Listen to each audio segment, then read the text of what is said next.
corner. Yeah. Fancy, isn't it? So fancy. So fancy. So, yeah, let's start then. Kell Mara, hello again. Hello. It's been a while. It has, yeah. I was thinking about this morning while I was walking the dog.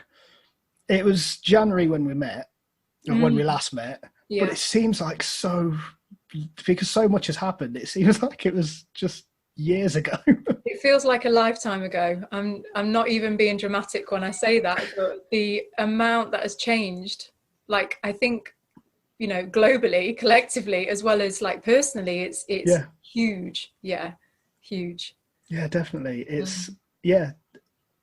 I don't really know where to start. What do we do? What do we do?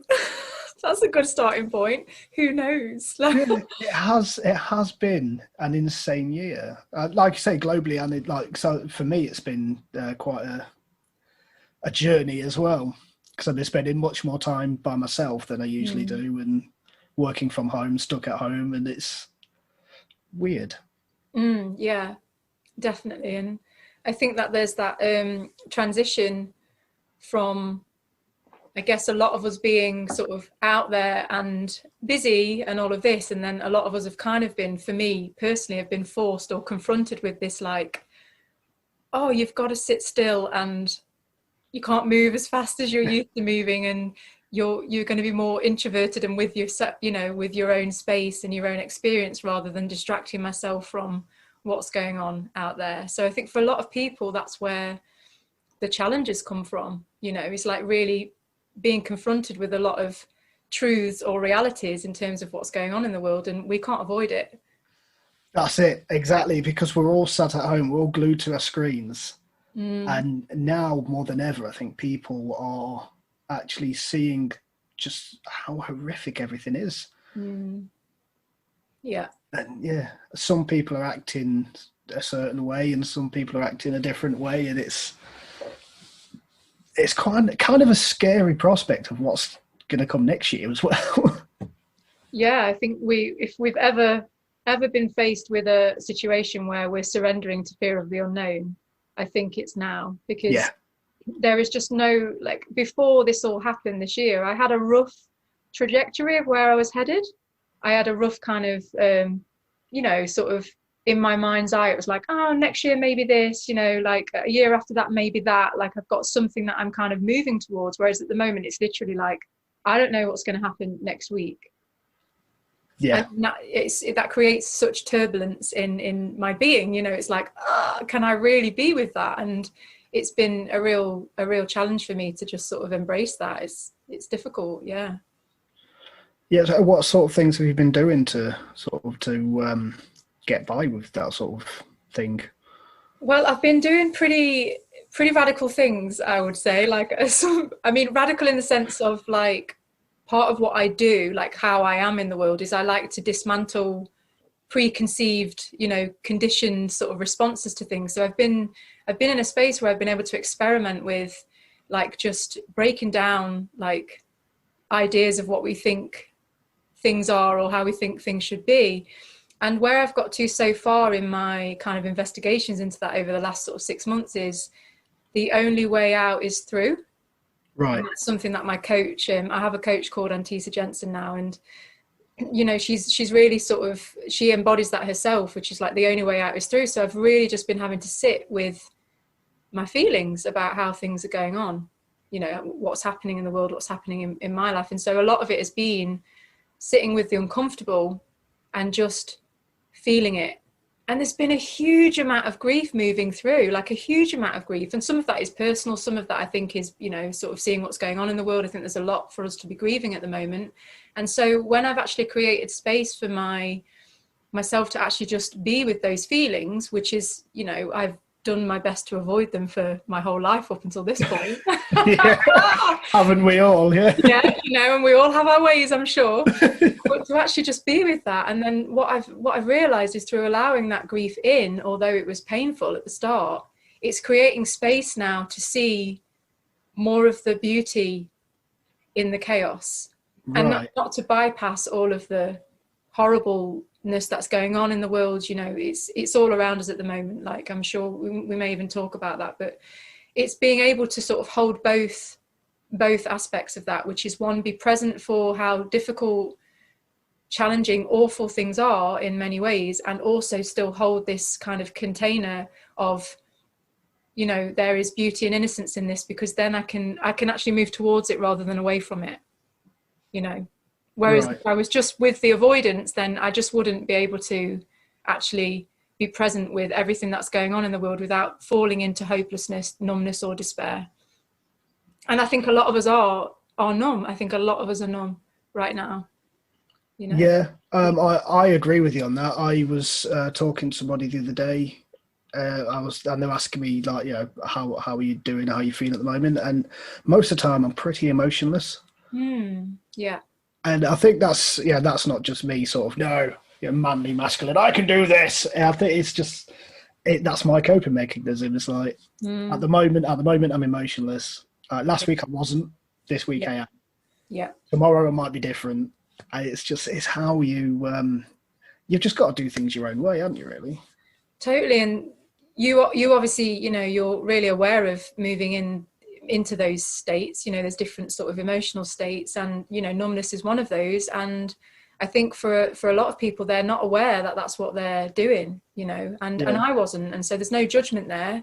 It's more just sort of highlighting that, you know, to kind of break out of the numbness and start to feel like, especially when we're isolated, a lot of us are isolated. And even if you are still getting out and about, since, you know, kind of lockdowns lifted for a period of time, at least over the last sort of couple of months, it's still not how it was. There's still part of us that are still very isolated and very careful and all of that. So we're not fully embracing that kind of social aspect of our, you know, our nature. And so we're dealing with a lot of this stuff on our own, you know, like, so we're not in spaces where we might ordinarily be going through sort of a collective struggle as a people, coming together in community. And, you know, I mean, the last call we had I was on about community projects and bringing people together into physical spaces to work through some difficult subject matters like politics or self-care or collective care. All of that stopped, you know, because yes, there's the online aspect, and I know that a lot of us can do a lot of stuff over Zoom, and Zoom can actually be, or any of the other platforms that, you know, people may use, can actually be really great for creating community and things like that. But it's not the same as being in the same space and being held by people when you're going through emotions, you know, feelings, which are big at the minute. Yeah, definitely. I think that that phrase you just used, like being held by people, like whether it's physically or mentally or like metaphorically, it's so important. Yeah. It really is. I mean, I'm not around my family. I live 200 miles away from them. Yeah.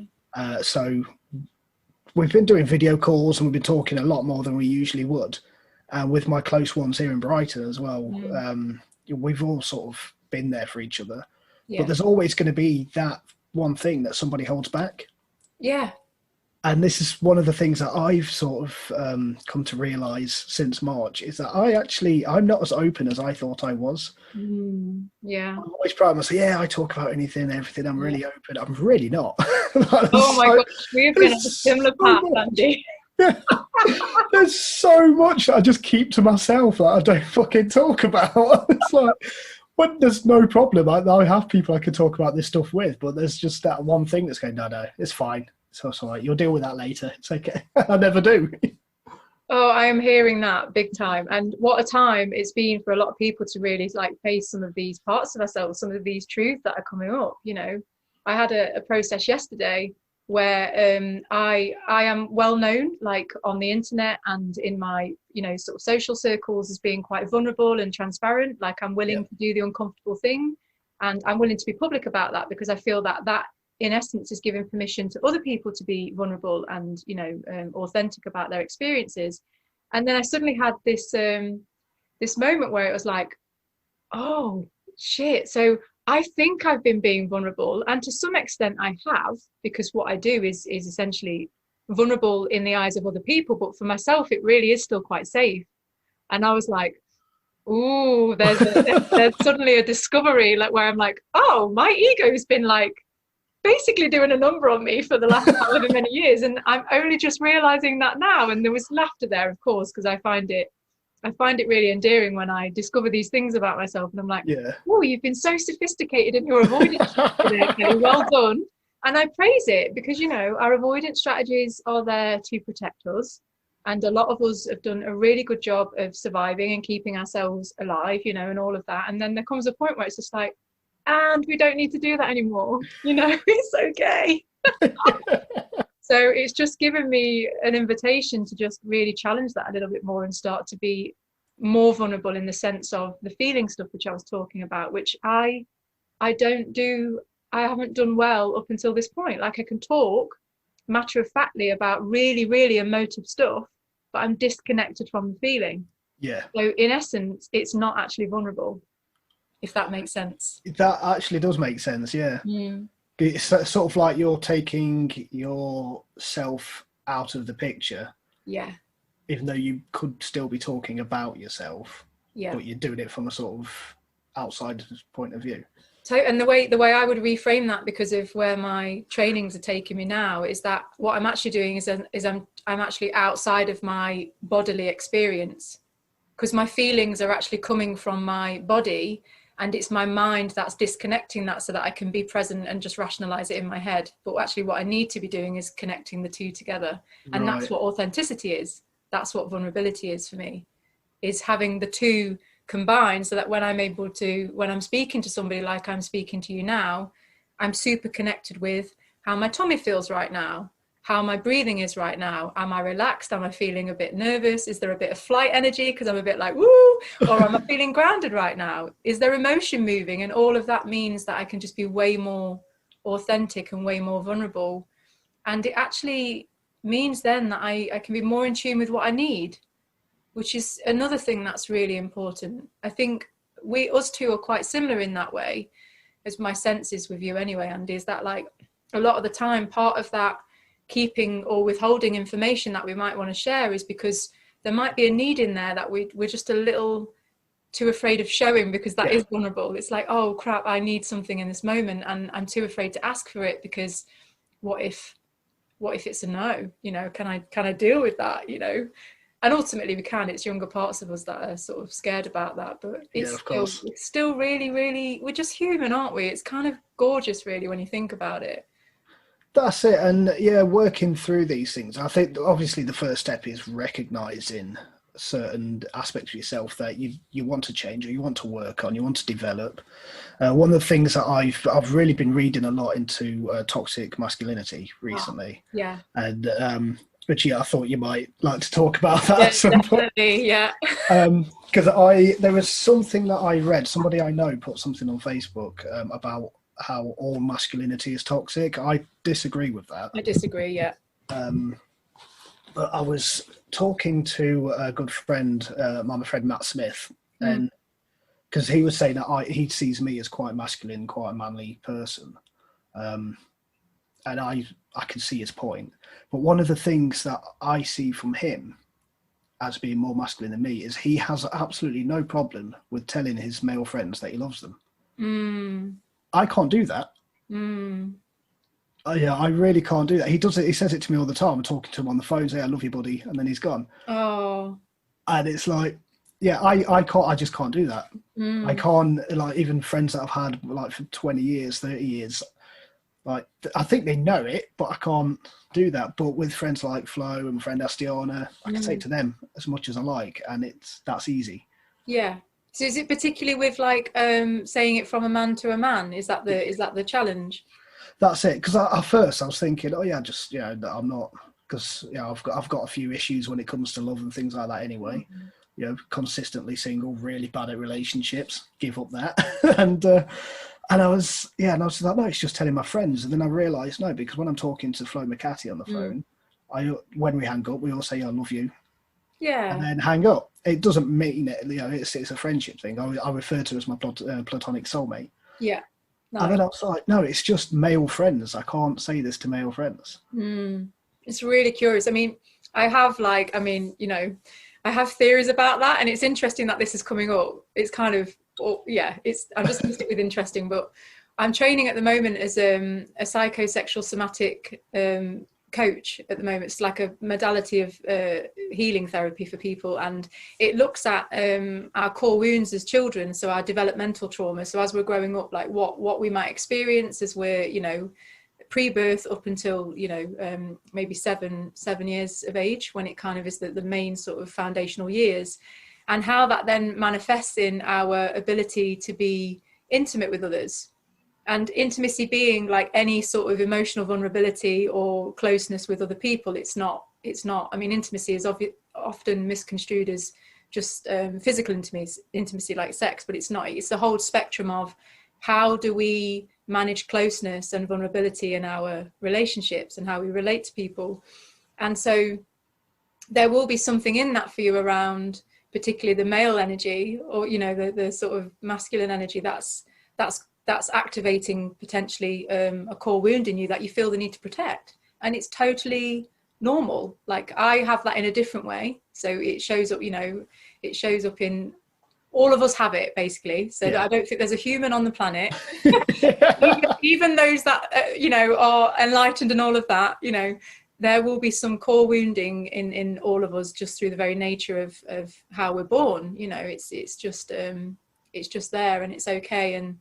And the more we can start to talk about these things, the more we can actually get to the root causes of what's going on, and have that awareness, I guess, to start and move forward with it with a bit more, I guess, being a bit more conscious of it and loving to ourselves, essentially. Yeah. It's a wound to me, in you know, what that evokes is like, if I have like a you know, a cut on my leg, then I want to treat it and I want to make sure it's okay and I want it to heal.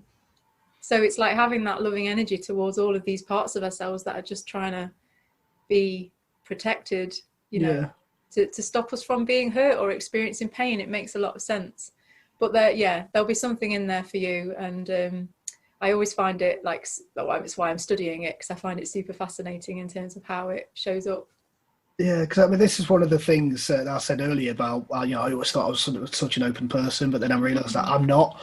And that's one of the things, like, because I think, as I said earlier, that toxic masculinity and masculinity are two completely different things. Yeah. But it is very easy for masculinity to go toxic.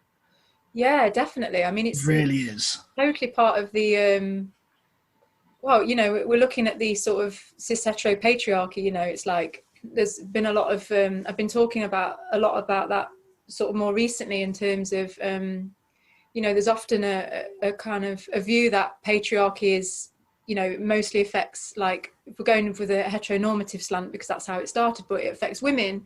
And it's like, well, actually, no, it affects every single one of us. Like, nobody wins under a white supremacist cis hetero patriarchy. Like, nobody wins.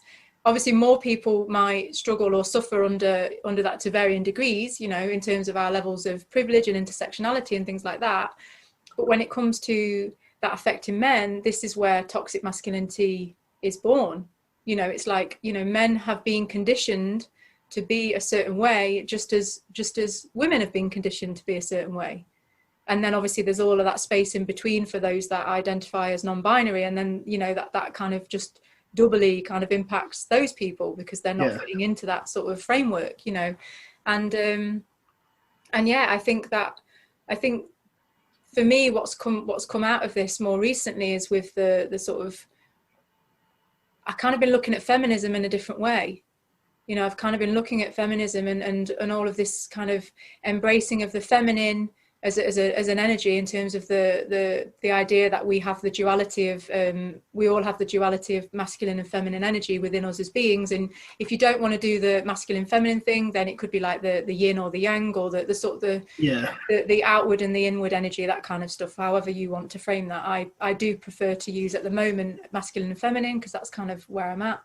And this idea that we've rejected to a certain extent the feminine in you know, and there has been a need to bring that into being, you know, to sort of free the feminine, and that's in a lot of ways is manifested in a lot of, you know, women kind of going up against patriarchy, and, you know, with the feminist movements and all of that kind of stuff, and that weaves into racial issues in a different way, and that's another conversation. But then for men, it's like a lot of men, I think, have been really left behind. you know, they've been viewed in the, I'm talking in a generalized way now, but, you know, men historically and currently to a certain extent have been viewed as the oppressor or the enemy. And it's like, to a certain extent, there is a very small cluster of white rich men who are the enemy. Yeah. You know, yeah, they are, definitely. but they're all of our enemies. You know, that they're to all of us, you know. But that doesn't mean that, you know, any man that doesn't fit into that kind of cluster is you know, essentially an oppressor. You know, it's kind of like the idea that they're I mean, and we all are to a certain extent as well. So part of my journey over the last 6 months has been learning about white supremacy and racism, and that the idea that I am, but as a person who is racialized as white, I am racist because that's how I've been conditioned. And it's only until we start to decondition these parts of ourselves that we can actively be working towards being anti-racist. But that's never an end goal. There will never come a point where I'm like, I'm anti-racist. It's like, it's an ongoing thing that happens every day, you know. And it's the same with patriarchy, you know. It's like breaking down those conditionings that we've received about how we see gender, for example, how we see power, you know. And I think in a lot of ways, I do think, you know, male privilege and male entitlement is in the mix, the same way I have privilege as a white woman, you know. And I think that class is still very present in how we interact with one another, and it's not to ignore those things, but it's also to see that in a lot of ways men have been heavily impacted by this too. And it needs to be said. I think we need to be more open about it. And that's not taking away from anyone else's experience of being oppressed or, you know, perpetrated against any of that. It's just seeing that, you know, when we're raising boys in our society, we are conditioning them to be a certain way. And in certain aspects, that does evolve into toxicity, you know, where they can't express their feelings or, you know, these more tender sides of themselves. And it's so needed. So needed. Yeah, really is. I've been saying this for a long time, that men, we really do need to be able to talk about certain things that we do keep to ourselves. I mean, talking about our feelings for one. And obviously, you know, everybody knows the suicide rates in men is really high. Yeah. Men do suffer with depression a lot. But you know, speaking as a 38-year-old white male, you don't talk about that thing. You get on with it. You ignore it. You just carry on. That's what. Yeah, no, that's not. I've not been taught that by like my parents or family, but that's just how it is. That's just how it goes. You just get on with things. Yeah. There's no need to dwell. You just do it. Things will sort itself out. And if there's a problem, you fix it there and then. But one of the main things I've been looking at with toxic masculinity is like incels. Oh yeah. And the whole nice guy movement and things like that. And that, to me, I think is really dangerous. Yeah. It feels a bit like, as soon as you said the word incels, I was a bit like, oh, it feels really like quite scary. Yeah, totally. I think that one of the biggest attitudes that needs to change to stop that behaviour is taking the competitiveness out of sex. Yeah. I don't know if this is the same for women, but guys, there's always a competitive edge when it comes to sex. When you're younger, who's going to be the first to lose the virginity? Right. Okay, so now you've lost your virginity. How long is it going to take until you have sex the next time? Because I bet I can get there faster than you. I bet I can sleep with more people than you, and that just carries on. And that competitiveness in sex, it breeds this sort of idea that you are entitled to have sex with whoever you want. Yeah. And not only that, but you have to, otherwise you are not a man. Yeah. You're not as much of a man as that guy. I mean, I lost my virginity at a really young age, like too young, really. And I then didn't have sex for a second time for 3 years. And like my friends around me, I was constantly belittled, and I was constantly teased because I wasn't sleeping around like they were. Yeah. And and like it's that whole sort of competitiveness that I think, anyway, this is my opinion, but it's that competitiveness that breeds this idea that, yeah, we have to do it and you have to let me do this to you. And yeah, especially when it comes to this whole nice guy thing, where it's like, but I'm a nice guy, why wouldn't you want to sleep with me?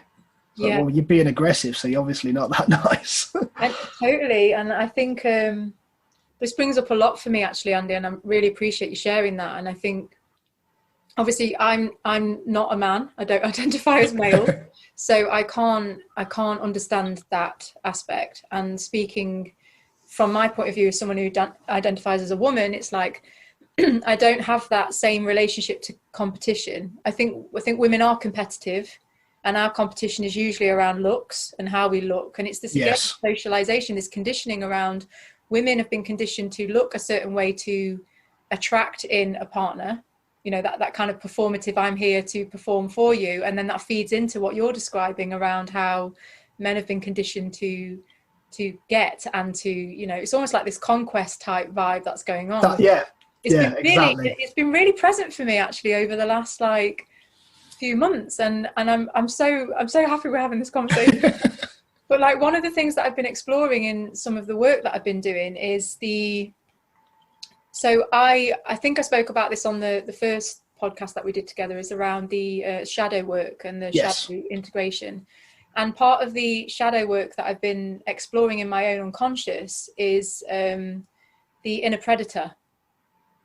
You know, it's like working with these archetypes that we all have in us, you know, and that's my opinion. We all have these archetypes in us, and it's based on the work of Carl Jung, and looking at sort of whatever unconscious stuff we've going on that we don't bring into the conscious will actually rule our lives, and we'll call it fate. So that's one of Carl Jung's famous quotes. It's like we will continue to create patterns or habits and ways of being, and we'll just think that that's the way it's meant to be. But really what's going on is this sort of shadowy thing going on that we're not quite conscious of. And so I suddenly became aware of this energy that I was detecting in men that was just making me feel like really, it's like almost like an animal where the hairs on the back just prick up and then they're ready to just like leg it. You know, that natural flight response. And I was like, the guy on the surface didn't appear to be particularly, like, you know, wasn't unpleasant, or, you know, would by all accounts appear to be a nice guy. But there was something energetically that I was picking up on that was like, there is something going on here that is really out of tune. And as I started to reflect on that a little bit, it led me to discover that there was this predator energy that I was tapping into. I was feeling like prey. That was the response I was having in my body. It's like, there's a predator. I'm getting on this energy of his hunger, or his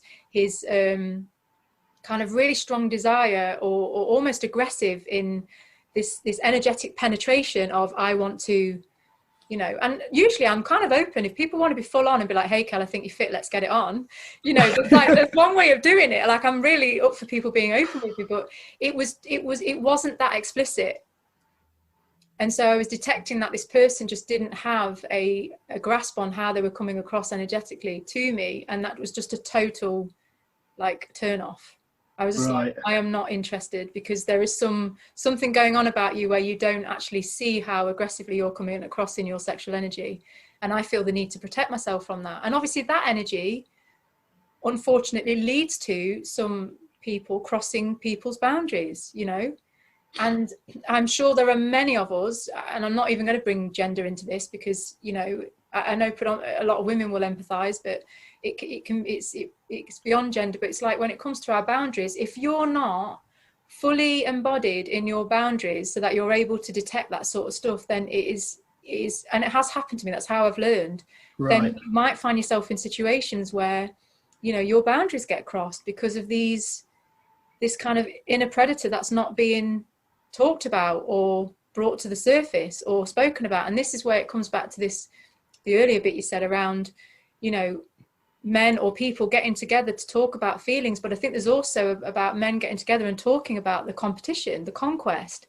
You know, how does it feel to talk about having a predator inside of you? Like, is that something that makes you go, no, I definitely haven't got one of them? Or is it something where you're like, actually, I think I relate to that, and it worries me. I don't know how handle that consciously. Like, how do I sort of move in relationships with people when I know that there's a part of me that really wants to take what I want, because it's in me. I did a spoken word piece on it, and I put it on the internet, and it went wild, like. I think I know which piece you're on about. I think it's had like over 1,000 views, which for me is like, for small time Kell, right? That's pretty big. And it was basically talking to my inner predator as a woman, which most people don't even think women have one. And it's like, oh, we fucking do. we do. And it was giving permission to that part of me that just wanted men for sex. It's like, shame-free alert. I don't care. I'm happy to talk about this, but opening up those conversations is so important, because the more we bring that into the conscious, I think the more that we can like navigate that in sensitive ways where people aren't going to be acting out on those desires without consent and without sort of integrity. So that's just my take on it, along on the predator.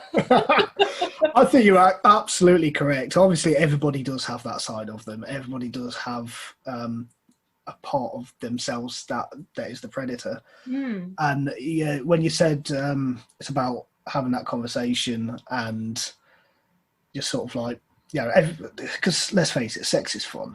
Sex is enjoyable. Oh yeah, it's great, and sometimes you want to have sex without feelings being involved. Yeah, totally. So and that's even more fun, because it just opens up so much. But if the other person isn't in the same place as you, then that's where things can go wrong. Yeah, it's that misalignment of, or that confusion about what it is that we actually want. And it's like, I can sit here and say that there are some men that I meet, I'm mostly heterosexual, so I'll just sort of have that as a pre bit, but it's like, I will meet a man and straight away I'll know, I just want to bang him. That's it. Yeah. And thankfully I'm aware of it now, so I would say to that person, oh, by the way, I'm feeling a lot of sexual energy around you. I need to let you know, because you're going to detect that. And so that's me being in my integrity, being able to voice that to a man that's barely met me and is like, who is this weirdo? Like, she's got all of this sexual energy, and it's like, well, I'm not going to cross anyone's boundaries if I'm just being outright about it, even if it's a little bit awkward for people to receive. And I would ask them if I could share, so I'm not just like bulldozing people with my sexual energy. Hi, I'm Kell. Fancy a fuck? Yeah, well, pretty much, And then there are guys that I meet where I'm like, oh, I want to experience the full spectrum of intimacy with this person. So it might be that I want to, yes, obviously there's a sexual attraction, but also there's a deep desire to go deep into emotional intimacy with this person. I want to share parts of myself. I want to be myself around this person, and likewise. And then there are some people that I meet who I just have a really beautiful, emotionally intimate relationship with, and there's no sexual desire there at all. And it's like, and that there are more in between that, more sort of variance in between that. But it's like, not everyone I meet I just want to be friends with and have a deeply wild, intimate, and it's like, no, I just literally, I'm only interested in sex. And there's probably something chemical about that, the pheromones. There's be something about the physicality of that person where they're not compatible in an emotional, intimate sense, but it's like, oh my goodness, I would just love to get naked with you for a night, and that's it. And it's like, I realize as a woman saying that, I've been shamed for that part of myself for so long. And so part of the whole bit with the spoken word thing was to give myself full permission to be like, hey guys over there, I'm just like you, by the way. Don't think you've just got this. And it's this idea of in order for that part to come out and to be fully integrated into my being now, which feels good, the good girl had to take a back seat. The good girl who wants to please, wants to like make sure everything's perfect. She had to just be lovingly, but it's like, hey, little one, you've got to step aside a bit now. Yeah, you've had your time. Girl's ready to blow up, And I think this is the case for the nice guy. There are so many men who are trapped in the nice guy that it can lead to the toxic stuff, we were talking about earlier. But also, the nice guys are denying themselves their animal kind of desires, which actually, you know, some women want that, just for the record, you know. But we want it, it's kind of this idea of integration is the idea of being whole. It's like you're not one all the time, you're not the other all the time, but you can play with those at different parts. And this is the idea of like bringing the shadow into our whole beings, is that we've got a choice then. It's like in this scenario, I know that that's what I want. And if that person's consenting, then great, let's have a wild time and leave it at that. And then it's like, oh, right now I feel I want to be in my good girl for a bit because it feels nice. And that's cool, but it's not getting stuck in those ideas of ourselves, you know.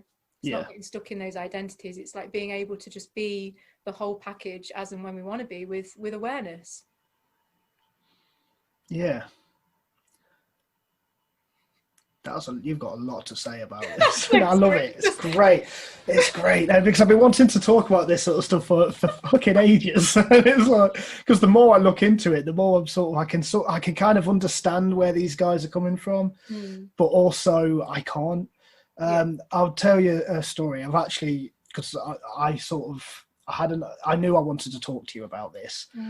So I asked a friend, she had an experience last week, and I asked a friend if I was all right to share this story with you, and she said yeah. So she was walking down the street, I think she'd just been to the supermarket or something, and she saw a guy wearing a shirt. It was Jaws, you know, the movie, Picture the Shark, and she like just walked past and she said, oh, nice shirt. And he looked up and down and went, nice legs. You know, I like this friend of mine. She's very, she's great with a face. So I know, without actually being there, I know exactly what facial expression she pulled, and she would have just tutted at him, shook her head, and walked off. Yeah. And then he's tried to shout, "Oh, it's one of my favourite films," but it was too late then. Yeah. And whenever I hear a lot of stories. Most of my friends are female, and I hear a lot of stories about this. And there was another friend who was telling me things that Pete guys have said to her on Sunday, and I was like, I always put myself in the guy's shoes when I hear stories like this. And if that was me walking down the street and a girl that I didn't know walked up to me and said, nice shirt, I would not instantly go into bro mode. And I can't fathom that sort of, that idea of, oh, well, she obviously wants to have sex with me then because she likes my shirt, which has a picture from a popular movie. Yeah. My response obviously would have been, oh, thank you. Or I'd have probably tried to done a cute joke like, you know, oh, thanks, I like yours as well. That would have been my response. I wouldn't immediately, it's like, well, I like everything of this. And it's just, I don't understand it. I really don't. But saying that, I know I have been that guy in the past as well. When I was younger, when I was a lot younger, I was, I don't like the phrase, but I'll use it, but I was a man whore when I was a lot younger. And yeah, and I know I have approached girls in that way as a younger man. But also, if I was told no, I wouldn't carry on. And that's something that I was, you know, it's horrible to say, but if I was said, oh, you know, if a girl said I'm not interested, then I'd okay, so I'll go to the next one and just carry on and carry on. And that's part of the competition that I was talking about earlier. Yeah. And I just can't fathom that way of thinking. Somebody's complimented my clothes, so I'm going to compliment their body. If I said it, would he have said the same thing to me?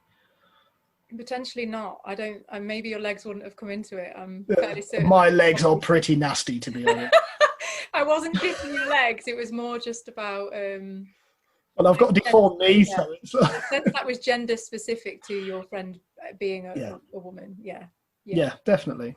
Yeah, and there's a lot in that, like a lot. And I think something like that can appear quite simple, but I actually don't think it's simple. When we start to unpack some of these things, we realize that there's just layer upon layer of stuff that's behind that on both sides as well. You know, I mean, we can take it from sort of the micro level. So thinking about him in that particular situation, it's like, was it a knee-jerk reaction where he just didn't know how to take a compliment? Because even you know, we just don't take compliments well. Like I've realized I don't take compliments well, right? So when somebody says something nice, like I want to be like, oh, thanks, and feel the need to pay a compliment back. Yeah.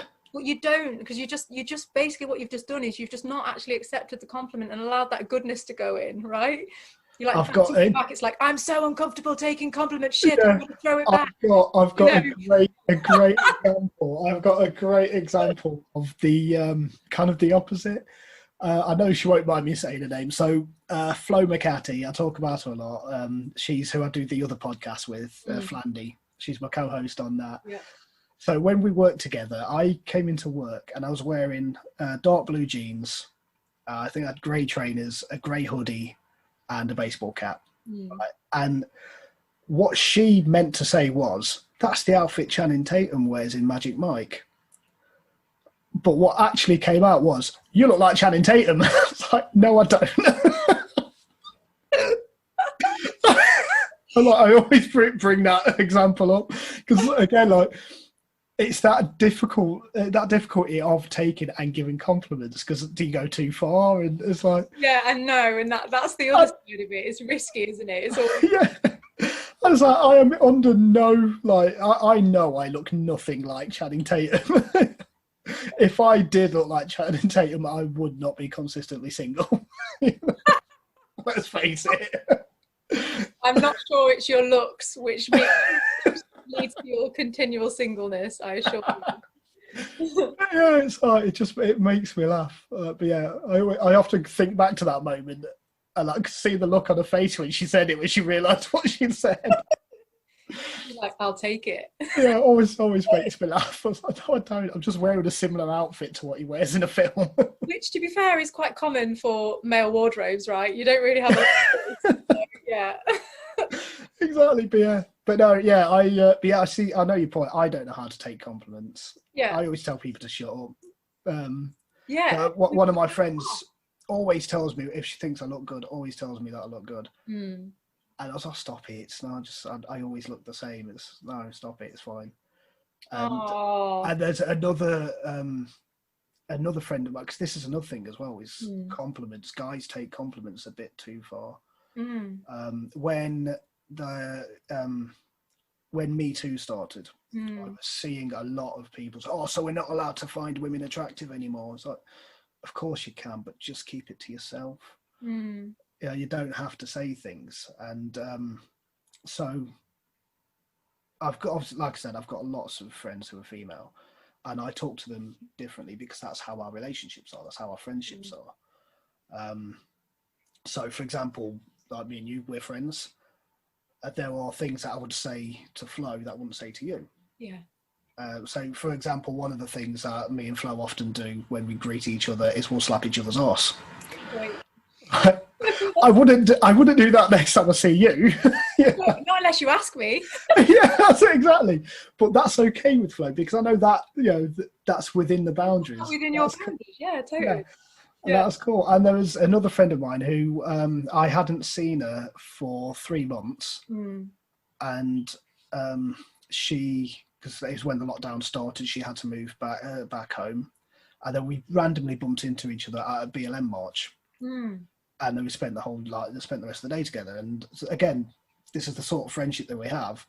She was really happy to see me. It took me a while because she was masked up, so I was like, "Who the fuck is that?" Yeah. And then, and then I said, "Oh, your tits look amazing today," and she was like, "Oh, thanks." And again, that's because that's the friendship we have. We can do that. But then there's like women that I've known for 20 years. I've known this girl for 2-3 years, and there's women that I've known for 20 years. I would not say that to. Yeah. And I think that's the important thing, is knowing the barriers, knowing the boundaries, knowing what you can and can't get away with. You're speaking my language right now. And I think consent and boundaries is such a huge topic. And especially with you talking about the Me Too thing, I think the Me Too thing was so important in many ways to bring a lot of this stuff to the light. And equally, I see now that, there's a lot of fear around like how we interact, Yeah.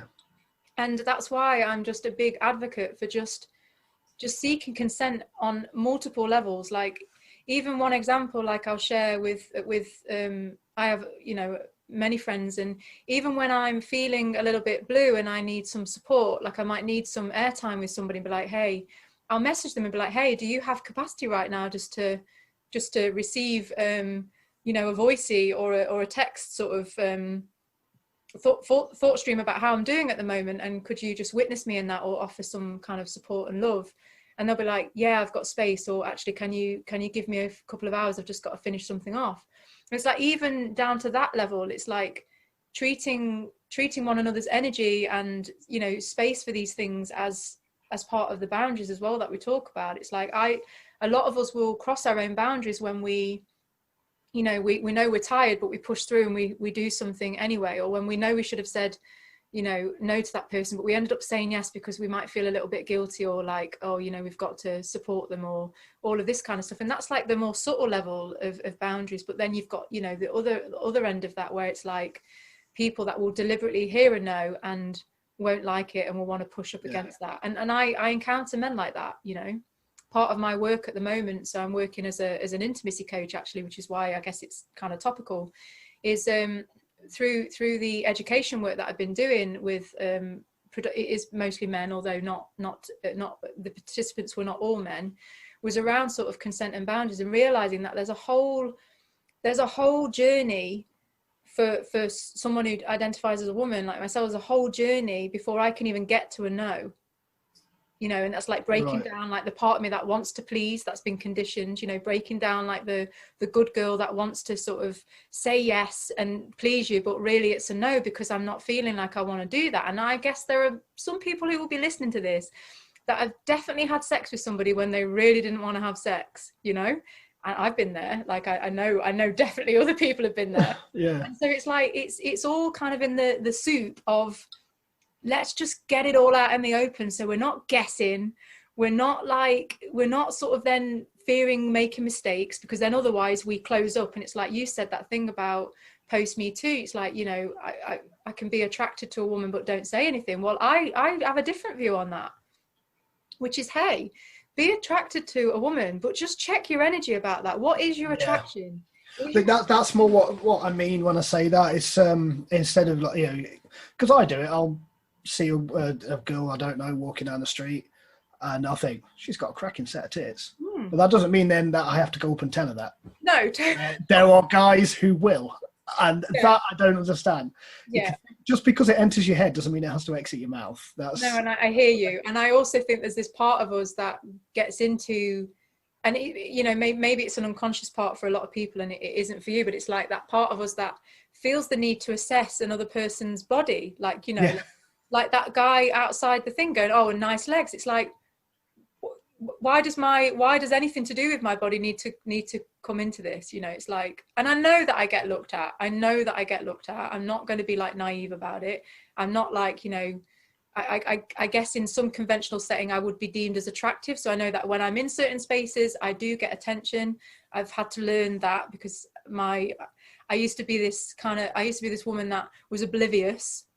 So I found myself getting into really kind of like precarious positions when I was like, oh God, you've got the hots for me. Shit, I didn't realize. I'm not interested, you know, because I was just open and I was like, oh, this person seems really friendly. No, Kelly, he's flirting with you and trying to get in your pants. And I was like, oh fuck, I'm so sorry. You know, and it's like this idea that men might think I'm leading them on, but I'm just oblivious because they didn't categorically say, I think you're really attractive and I would love to explore that with you. Yeah, and I think that is what it boils down to. Please. Yeah, that's what it boils down to, is that openness and that ability to say, look, I find you attractive, kind of want to get it on, what you feel. But also, if that person says no, accept it. And don't push. This is another aspect, again, around the education stuff, is how we receive rejection. Like, how do we receive it? And also, what do we do when that happens? Because I think so many of us fear rejection, that's often what's behind. I mean, it's not in some cases. Some people just want to, you know, I'm going a bit extreme here, but some people will just want to attack, and that's just the way it is, you know. But for those of us that were just, you know, kind of having this experience of that rejection really hurts, a lot of people will then get into the aggressive, the fight. You know, it's a trauma response, right? Rejection is a core wound, yeah. So it's like we have these trauma responses where we might then want to start and fight somebody. It's like, oh well, you know, I didn't want to have sex with you anyway because you're a minger. I've had that before when I've said no to somebody. Yeah, well, you're fucking ugly anyway, and you're fat. You know, and it's like, oh, right, okay, so now I'm going to get insulted. Like a minute ago, you wanted to have sex with me, but because the feeling isn't mutual, or maybe I did find you hot, but I'm just not in the mood for a bang right now. Yeah. It's like, you know, you could have just taken my number and maybe we could have gone on a date and it would have worked out. But now you've just totally just like got the red zone. And it's this idea that and it's not just to men, by the way, this is universal. Like I think rejection is a difficult one for us to take. And I think speaking again as a woman, like how I've given rejection to men could have been better in the past. You know, there were these times when it was like I would just be so uncomfortable with the fact that somebody was chatting me up because of my own insecurities, that I would have come across as being like arrogant or a bit aloof, and then they would have been like, oh, you know, you're a bitch sort of thing. And I perhaps would have been giving off something like that, but it was because I was scared and uncomfortable, not because I actually thought I was too good for somebody or whatever, you know. Yeah. And it's like now when I do get a lot of men telling me that they like me and all of that, and I love the fact that they will be open about that, and then I can say, you know, I'm not feeling this, like it's not the same for me, but I'm really open to, you know, a friendship connection if that feels good for you, and if it doesn't, then, you know, happy to chat about it more, or all the best, you know. And then the person receiving that hopefully doesn't feel too sort of like, oh, like my heart's just been taken chest and stamped on, and you know, and it's like we just need to take care of one another a bit more. Like our hearts are so like, you know, we're just human, and it's like, can we take care of each other in those moments when we're being vulnerable? Yeah, that's it. I used to take rejection really personally, up until recently as well, really. I've done a lot of dating, internet dating, speed dating, which I don't know if you've done speed dating. But it's loads of fun. I really enjoy it. It's so much fun.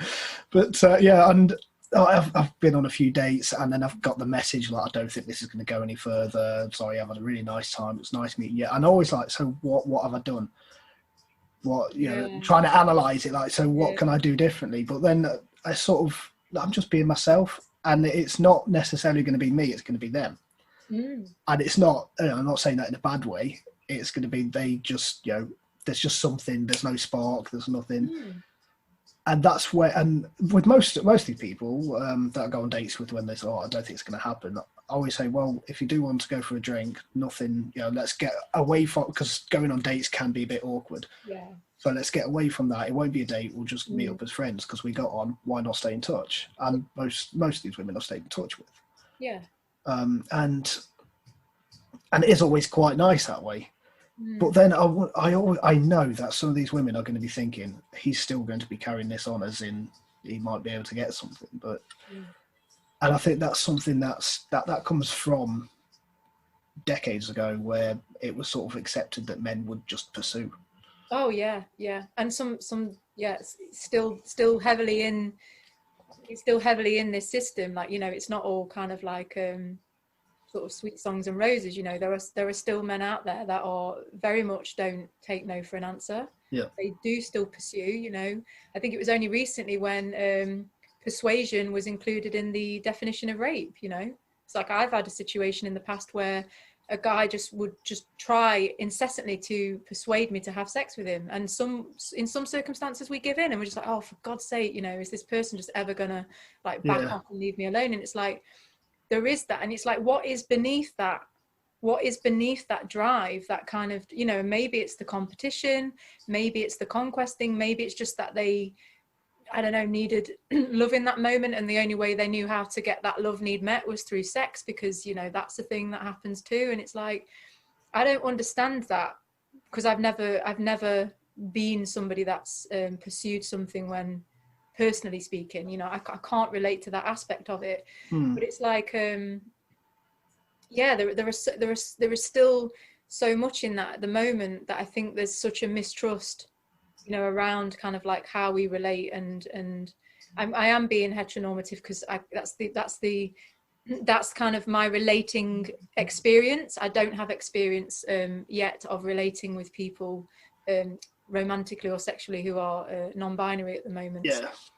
So my experience in this around like the conditioning as me as a woman who's mostly dating men is that, you know, yeah, there's still a lot to heal, I think, around the historical, like ancestral lines of how patriarchy has impacted us, you know. And it Yeah, starts definitely. in how we are. I think around sex is a huge catalyst for that to come to the surface, like a massive arena for that, you know. Yeah, because I've always been for years I've been sort of speaking out about sort of, I suppose, what they would call free love in the 60s. And it's like, you know, it doesn't have to be within a relationship. And if it, because I've always said that there's a difference between finding somebody attractive and being attracted to someone. Mm. And for me, I can, you know, I can have sex with both. Mm. For a lot of people, they can only have sex with somebody who they are attracted to. Yeah. And, you know, understanding that, I think, is, you know, it's that whole idea of, but you find me attractive, but you don't want to have sex with me. I don't understand it. It's like, well, it's not for you to understand, just accept. No, yeah. There's different things we're attracted to as well. Like, Exactly. there are different parts of me. So when it comes back to the archetypal stuff, there will be different parts of me that are attracted to different parts of other people, but they won't always be in alignment, you know. And so for me, like, when it comes to having a sexual romantic relationship with somebody, a partnership with somebody, like, there has to be an alignment on like multiple levels now. So like my, you know, like everyone has their, I don't know, their essential and desirable list, or whatever that is.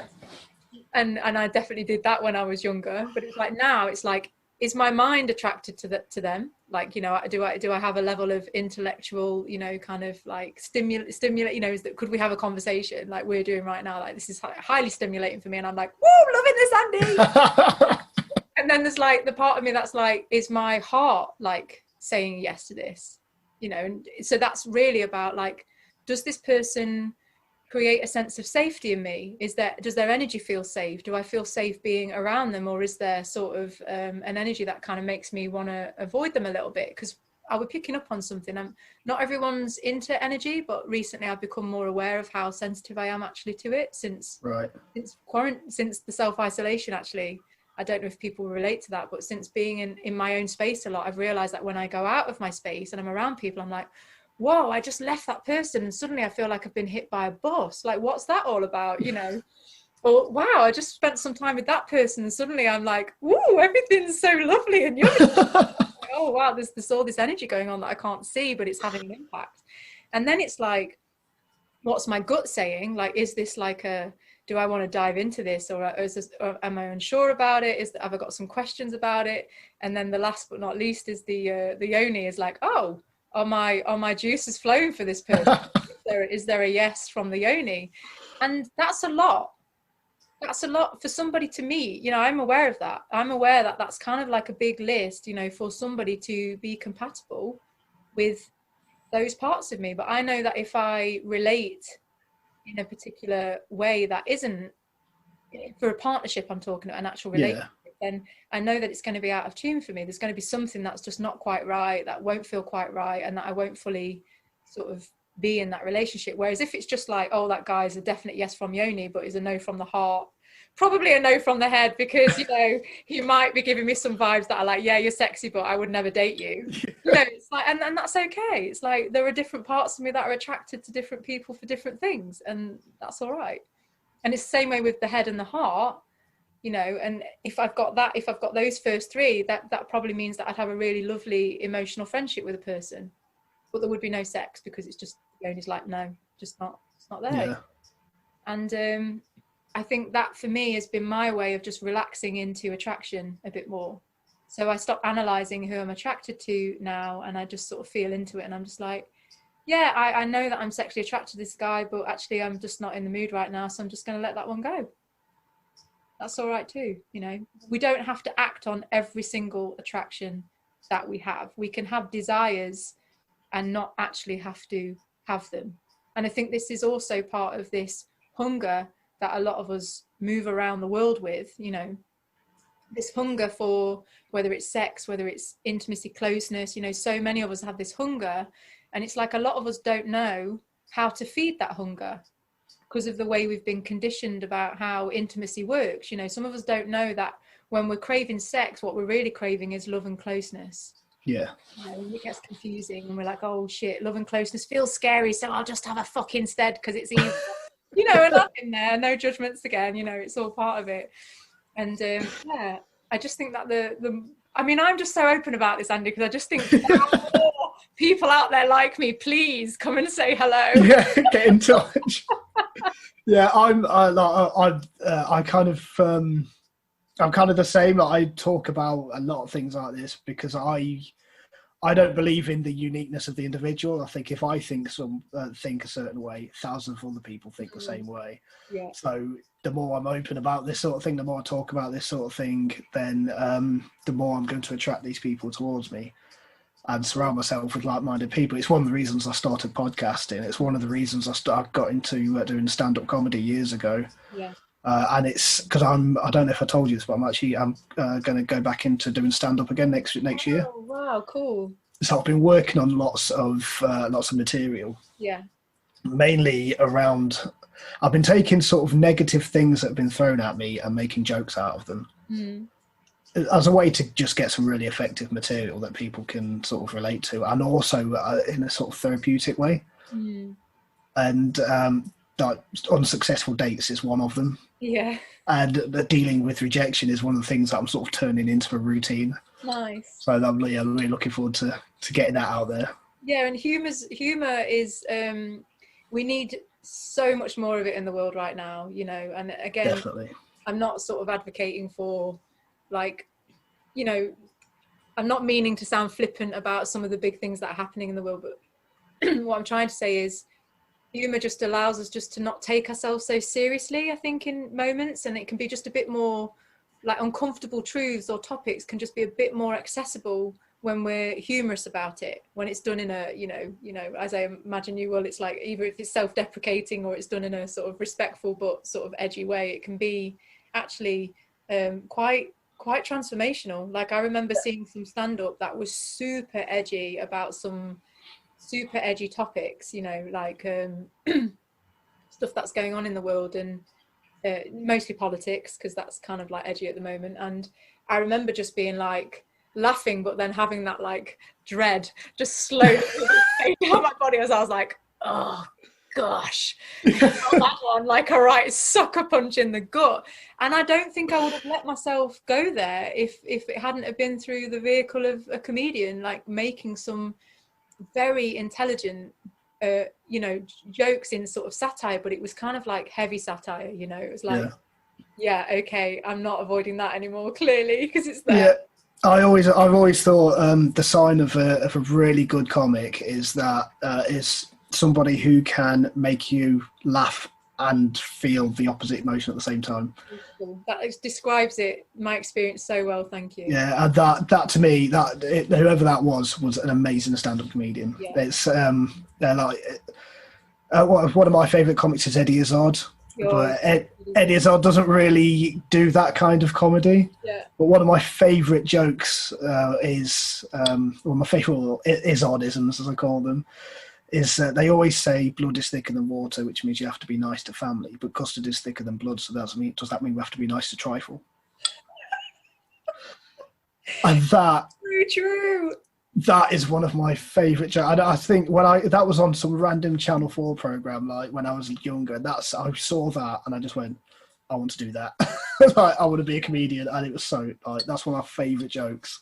Oh, Eddie Izzard has some classics. Like, I was thinking of one of them recently when I was eating an orange that had like just an insane amount of pips in, like you know, like, and I remember him making a joke about I think it was on like the ship or something. It's like, quick, he was like doing like the orange was the ship. It's like, quick, send all the pips to the ship. Like, suddenly it's like, where are all these pips coming from? Like, I'm trying to eat an orange and there's more pips than orange. And I just had this amazing moment of just remembering the Eddie Izzard sketch of this like happening with I think Darth Vader was there, and it was like, oh, it's the canteen. Death. Yeah. The canteen at the Death Star. Yeah, quick, we're being attacked, like the oranges being send all pips to the set or something like that. My memory might be a bit off, but I just remember that, and it was like, it just made me appreciate the orange so much more. Oh, it's great. Oh, yeah, he's amazing. Absolutely amazing. I And actually saw him the other day. He lives around here somewhere. really? Yeah, No I've way. seen him. I've seen him a few times. Oh, that's amazing. Oh, cool. Yeah, Yeah, it's I great. have a lot of respect for Eddie Izzard, I have to say. Yeah, absolutely fantastic. Yeah. Great comedian. Great comedian. But yeah, I mean, well, that's it. Like I said, you were eating an orange, and then all of a sudden you just remembered this joke. I think that's comedy has that effect on people where you can all of a sudden remember something. Yeah. That, and you know, it just sort of. I mean, I don't know where, like, what you were doing while you were eating this orange or where you were, but I quite often find myself in difficult situations, and then I'll remember a joke about a similar situation. It's usually something like something from somebody like Dave Chappelle, because his work is phenomenal, and I'm not too familiar with Dave Chappelle, I don't think. Yeah. he's incredible. He's a lot of comedians will call him the GOAT, the greatest of all time. Oh wow, I will definitely check him out. Yeah. He can just get onto a stage for 40 minutes with nothing prepared and just go, and everything he says is gold. Wow, it's like us two right now. That's it. Exactly. We are the Dave Chappelles of podcasting. Yeah, shameless plug. I'll allow it. Yeah, there's a great story of it was on the Joe Rogan podcast. Kevin Hart was telling a story about when him and Chris Rock went to a comedy club, and they'd had all of this new material that they planned out, and they wrote it out, and they went on, they did this new material, and it was great, and there's a really good reaction. And Dave Chappelle just appeared from out of nowhere and said, "Oh, shall I jump on the stage?" "Yes, go on the stage." And he'd been talking for about 10 minutes, and both of them just crumpled up the piece of paper with this new material and threw it away, because everything that they did just did not compare to anything that Dave Chappelle was saying, and he had nothing prepared. Wow. He's an absolutely amazing comedian. Okay, I'll definitely look forward to checking it out. I haven't really engaged in comedy for such a while now, and it used to be quite a thing that I'd go regularly to comedy shows. Like I remember Josie Long coming to Nottingham and just doing a little impromptu sort of gig underneath the where the Contemporary is, you know, and then going to the Fringe Festival, and obviously that's not happening at the moment because of the world's stopped in certain aspects, and and I just realized that it's, for some people, like comedy is a vehicle for joy, you know, and we don't again generalize, but I think I'm speaking for more than myself, but it's like we don't experience joy very well. You know, when do I actually ever really experience like joy?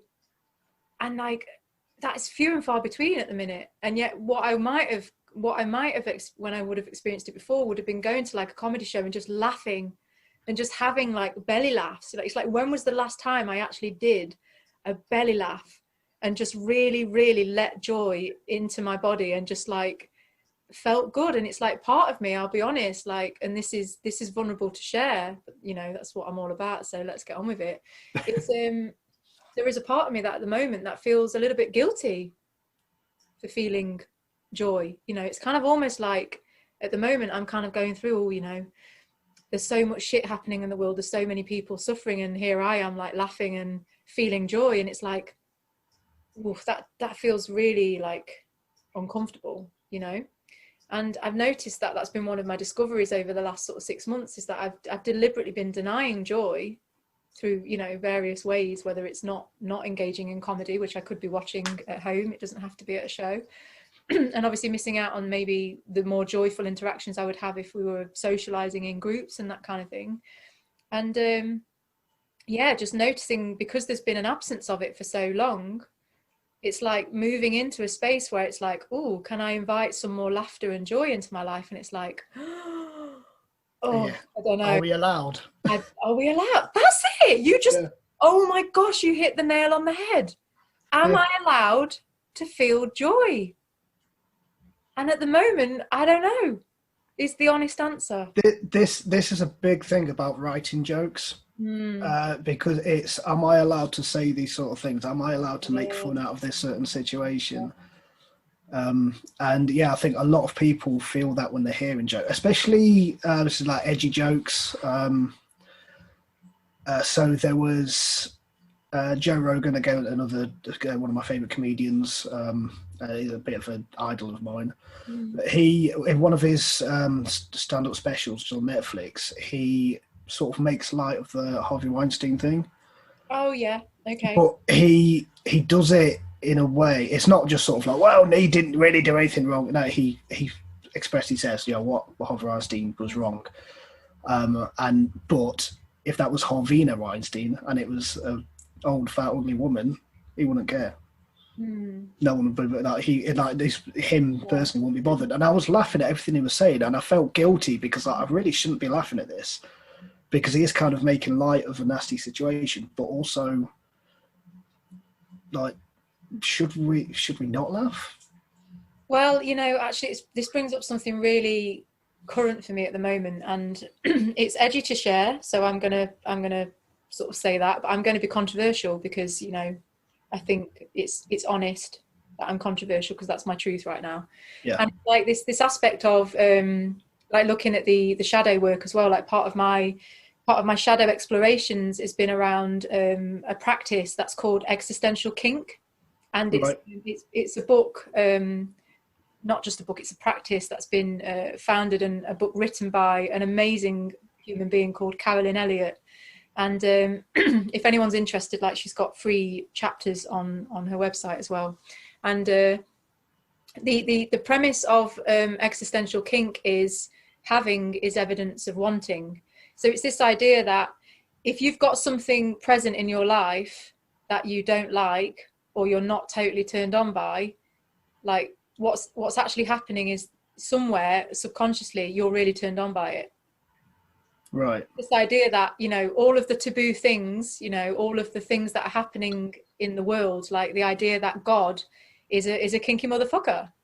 If we believe in, whatever, however you want to call God, whatever you want to be, like, if you don't believe in a higher power, then this conversation might not be. The idea that if there was a higher power of some sort, and look at what our current reality is, then they are a kinky motherfucker, right? What the fuck is going on right now? And Definitely. It's the idea that on some level, if we are creating if we are experiencing a reality which is not totally, great for us. And I'm not talking about extremes, Carolyn makes it really clear that we're not talking about the extreme stuff that's, but like for my example might be, having a really, really terrible relationship with money. That's like my thing at the minute. And I'm sure it's been on a lot of people's minds because of like COVID-19, and, some people have lost their jobs, and I've been one of those people. And so it's been a bit of a struggle. And it was like, it brought to the surface, like this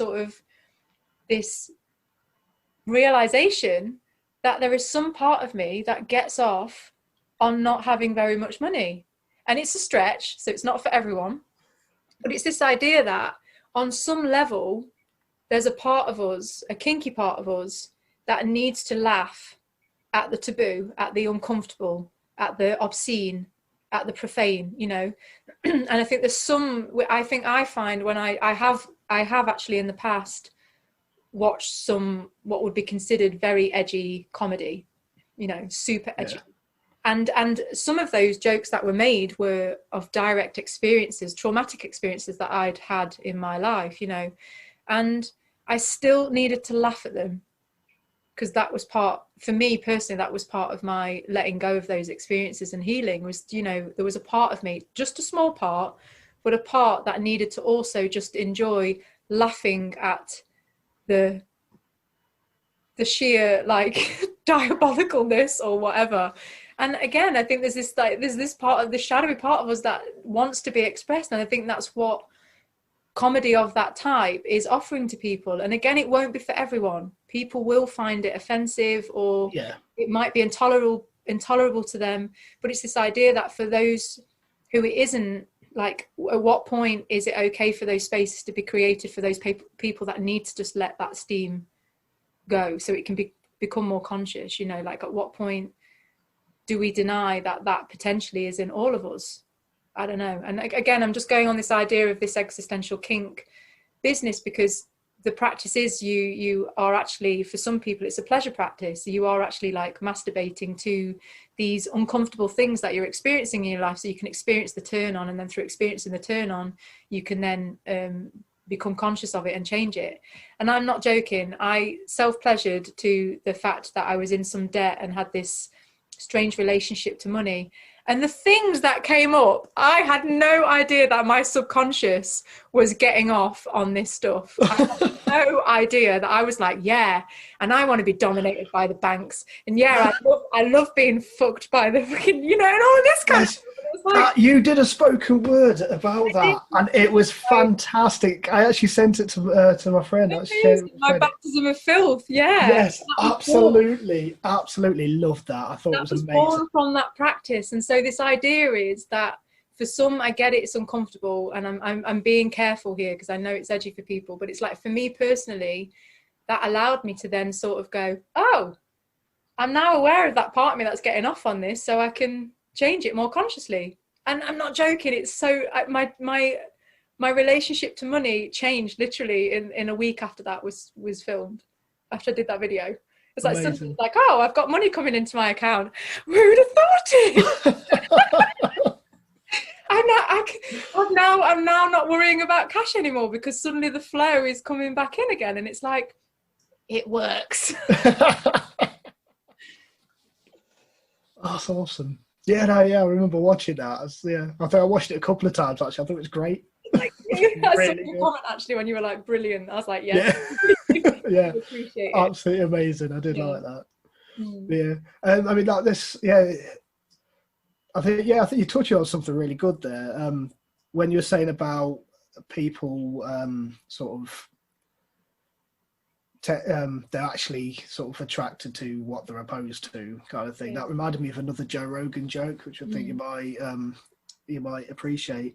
He was talking about people who oppose gay marriage. He said that if you oppose gay marriage, it's for one of two reasons: either you're an idiot, or you're secretly worried that cock tastes good.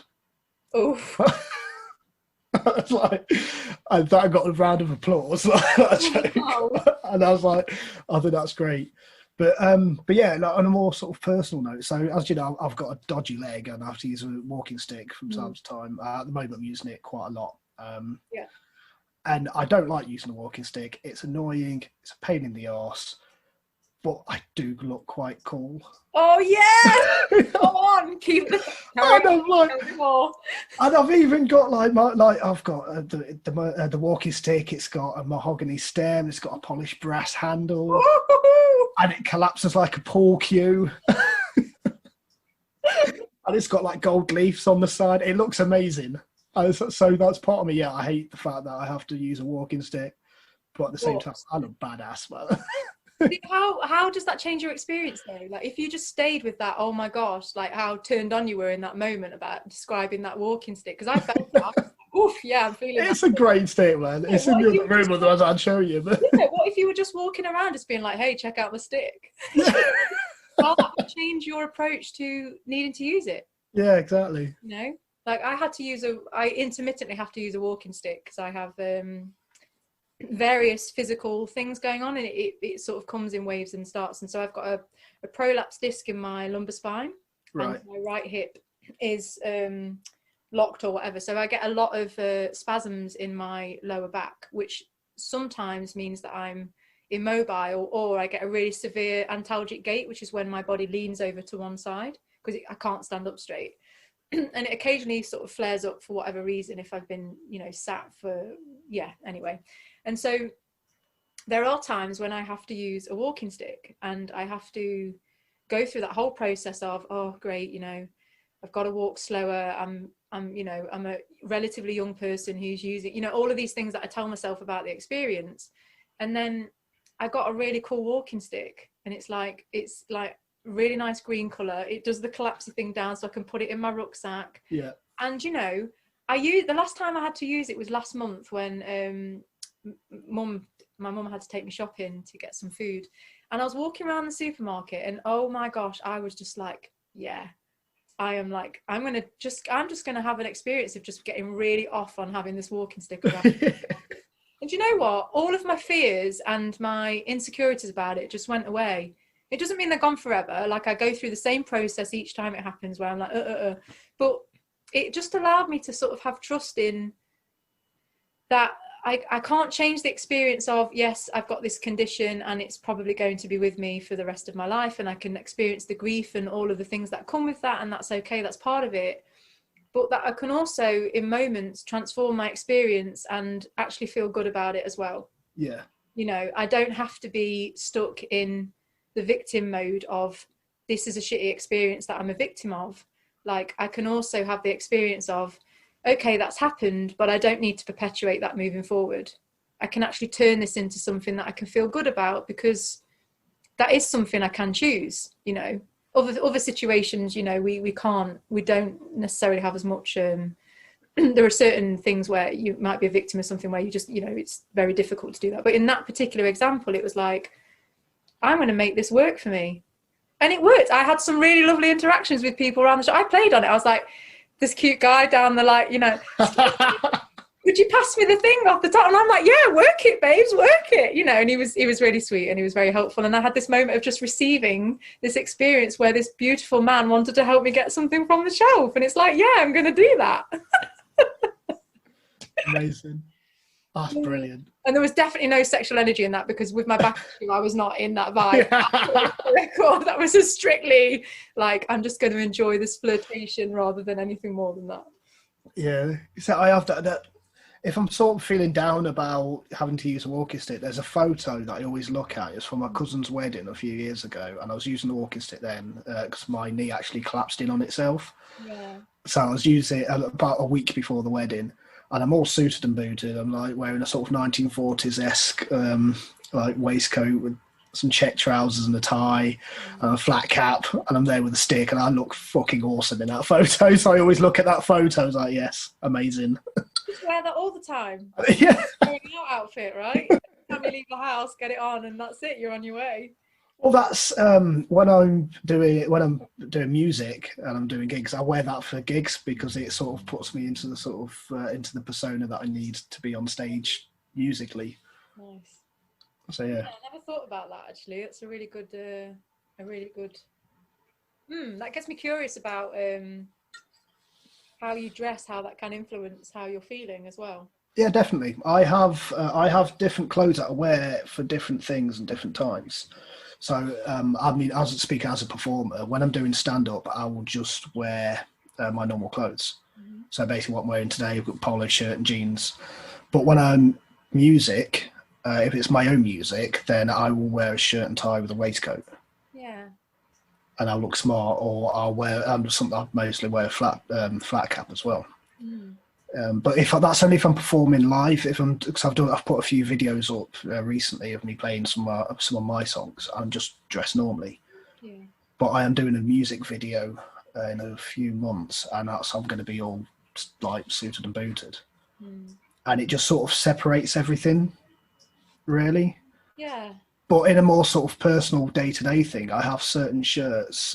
So I have, we spoke about this on Facebook recently, but I've had a lot of issues with my body image, which is why I'm always like dieting. I'm always working out and exercising. Yeah.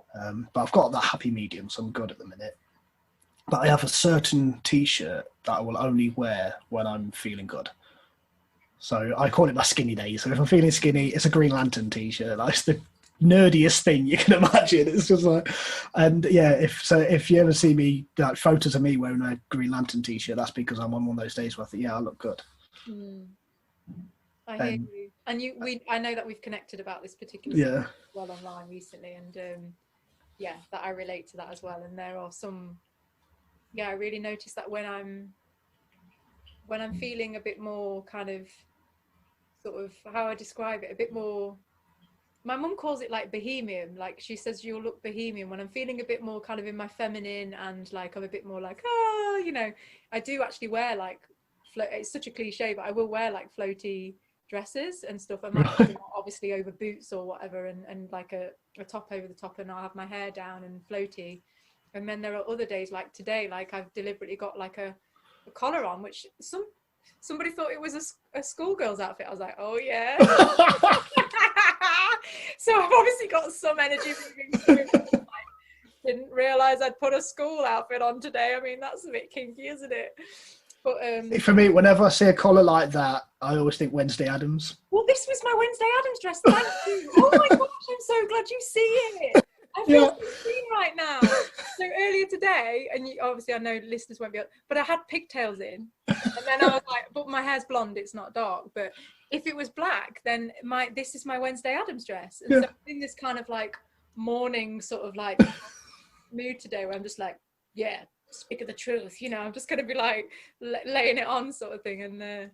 And so that's kind of, this is the dress that I wear when I'm like feeling more kind of, I don't know what the word is, but just more, this is who I am and what, you know, that kind of, yeah, the unapologetic me. That's what you're getting today on the podcast.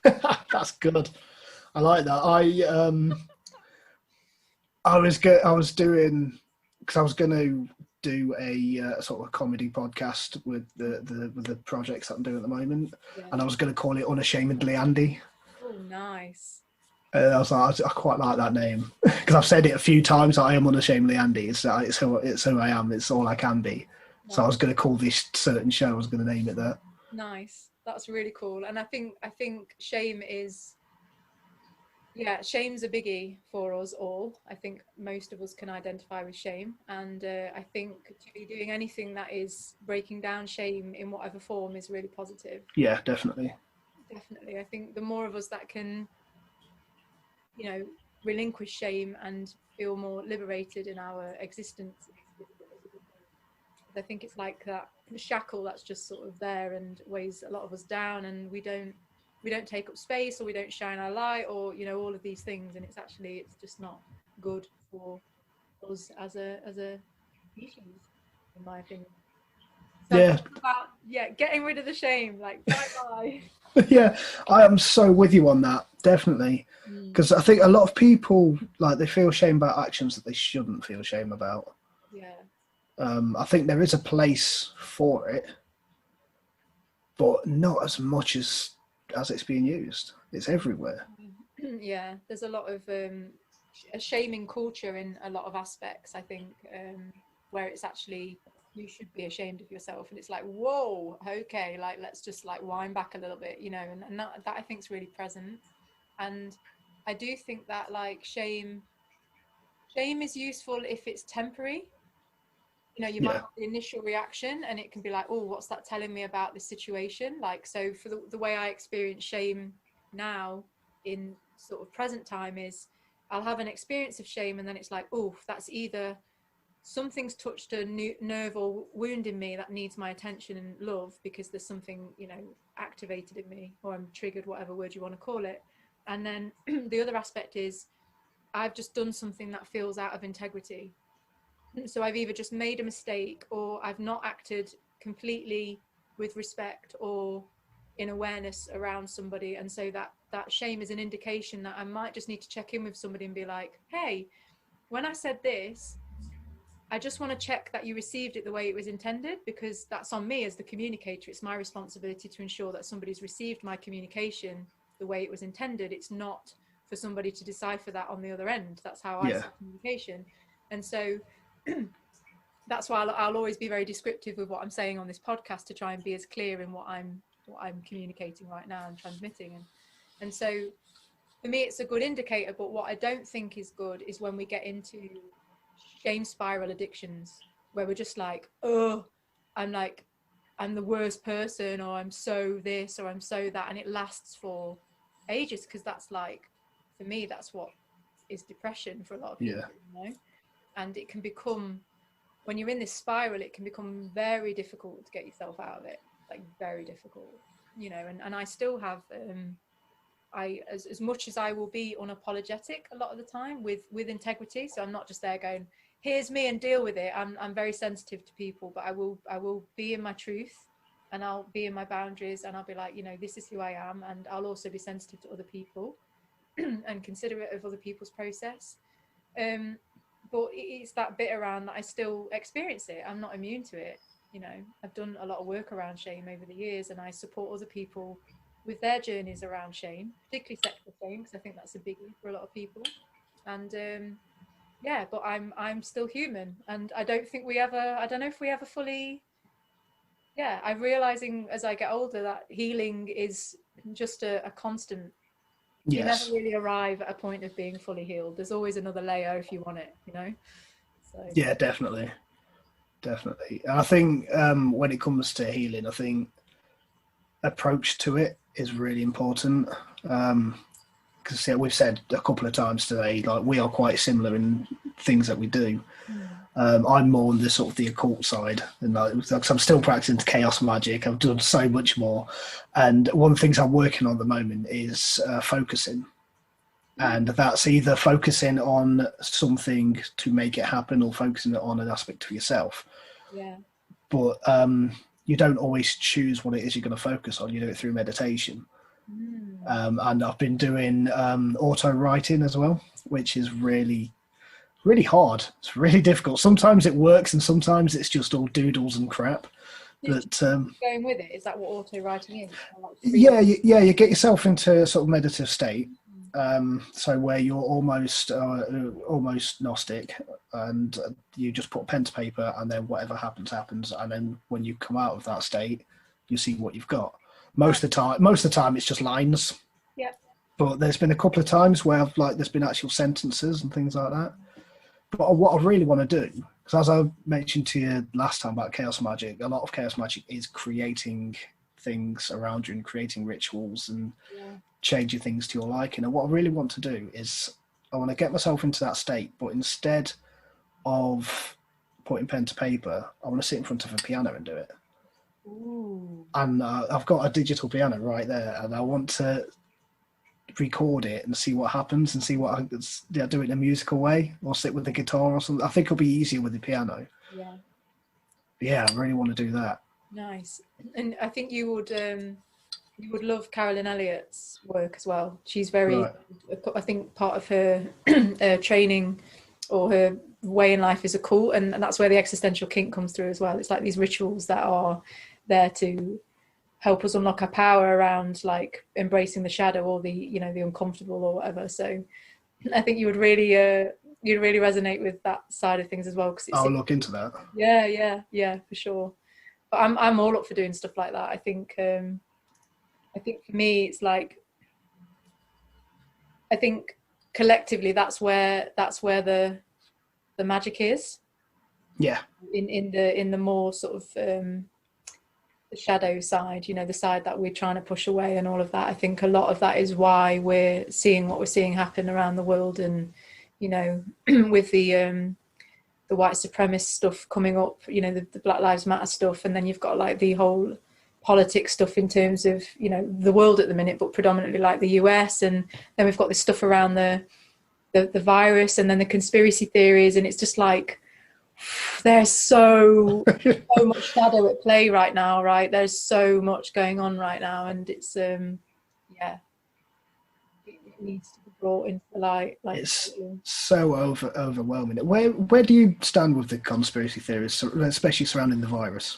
Yeah, so like I'm a person that can get overwhelmed by lots of different theories or whatever coming at me, because essentially I cannot disprove any of it. If I'm going with my logical mind, right, I cannot disprove any of the conspiracy theories that I am aware of. And I also I haven't followed rabbit holes and spent any time on any of it, because it's not good for my mental health. Like that to me would be an area that is just like, at the moment, Kelly, that's a no-go area for you.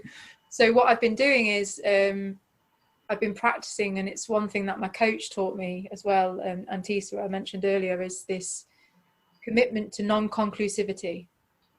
So I just don't conclude anything. So I neither say that something is true or false. I will take it in. So I'm aware of the conspiracy theories and, you know, all of that. I'll take it in, and I can be with multiple possibilities, but I don't need to conclude anything. Because it's only when I try and form a conclusion that I feel the stress of that situation come in. It's like, I don't need to. It's not going to change anything about my experience right here, right now.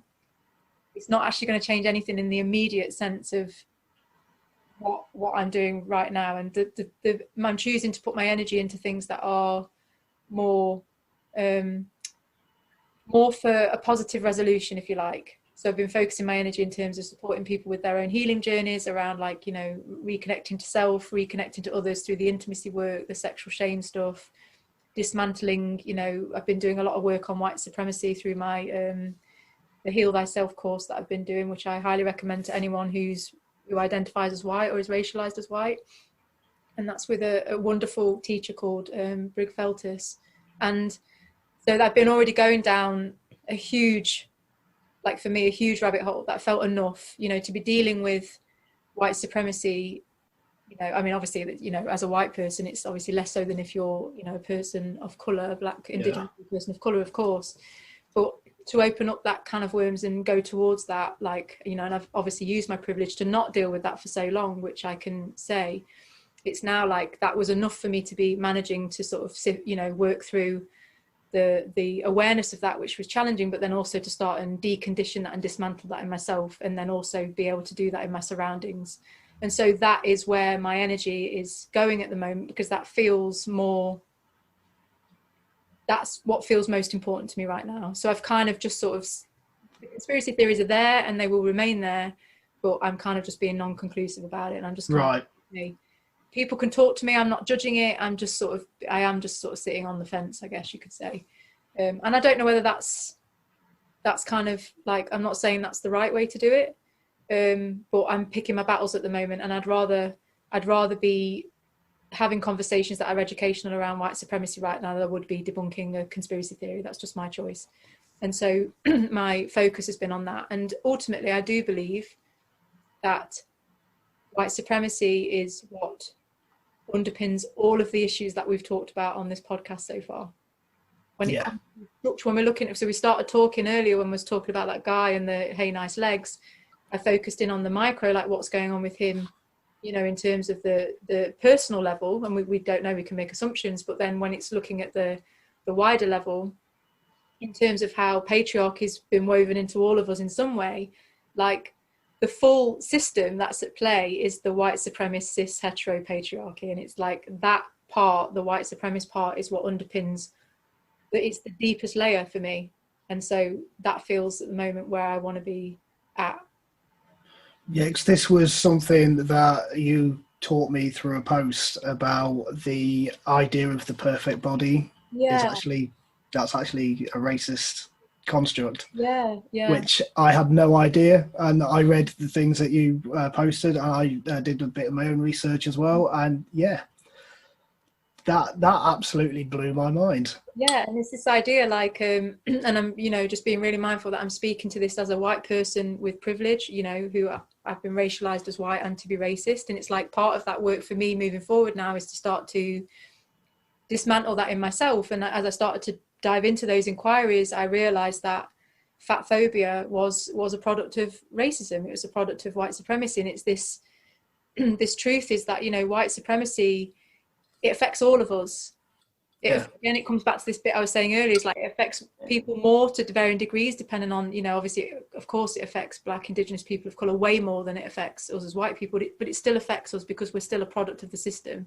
And I guess I'm sharing that because, unfortunately, for some people who are white or racialized as white, they need to know that they can benefit from dismantling the system as well to bring it down. And a lot of times, unfortunately, I have to say that, you know, that is the case for some people, because, you know, there are some people that don't just want to do it because they want to support Black, Indigenous people of colour to be liberated, you know, and it's like our liberation is woven into everyone's liberation. It's like until all of us are free, none of us are. That's what I believe. And so part of me started to look at my own relationship to some of these things and realizing that, whoa, you know, I have got some deep-seated conditioned racist views on certain things, and part of that was around sexuality, you know, which is a big thing in my life, and uncovering that.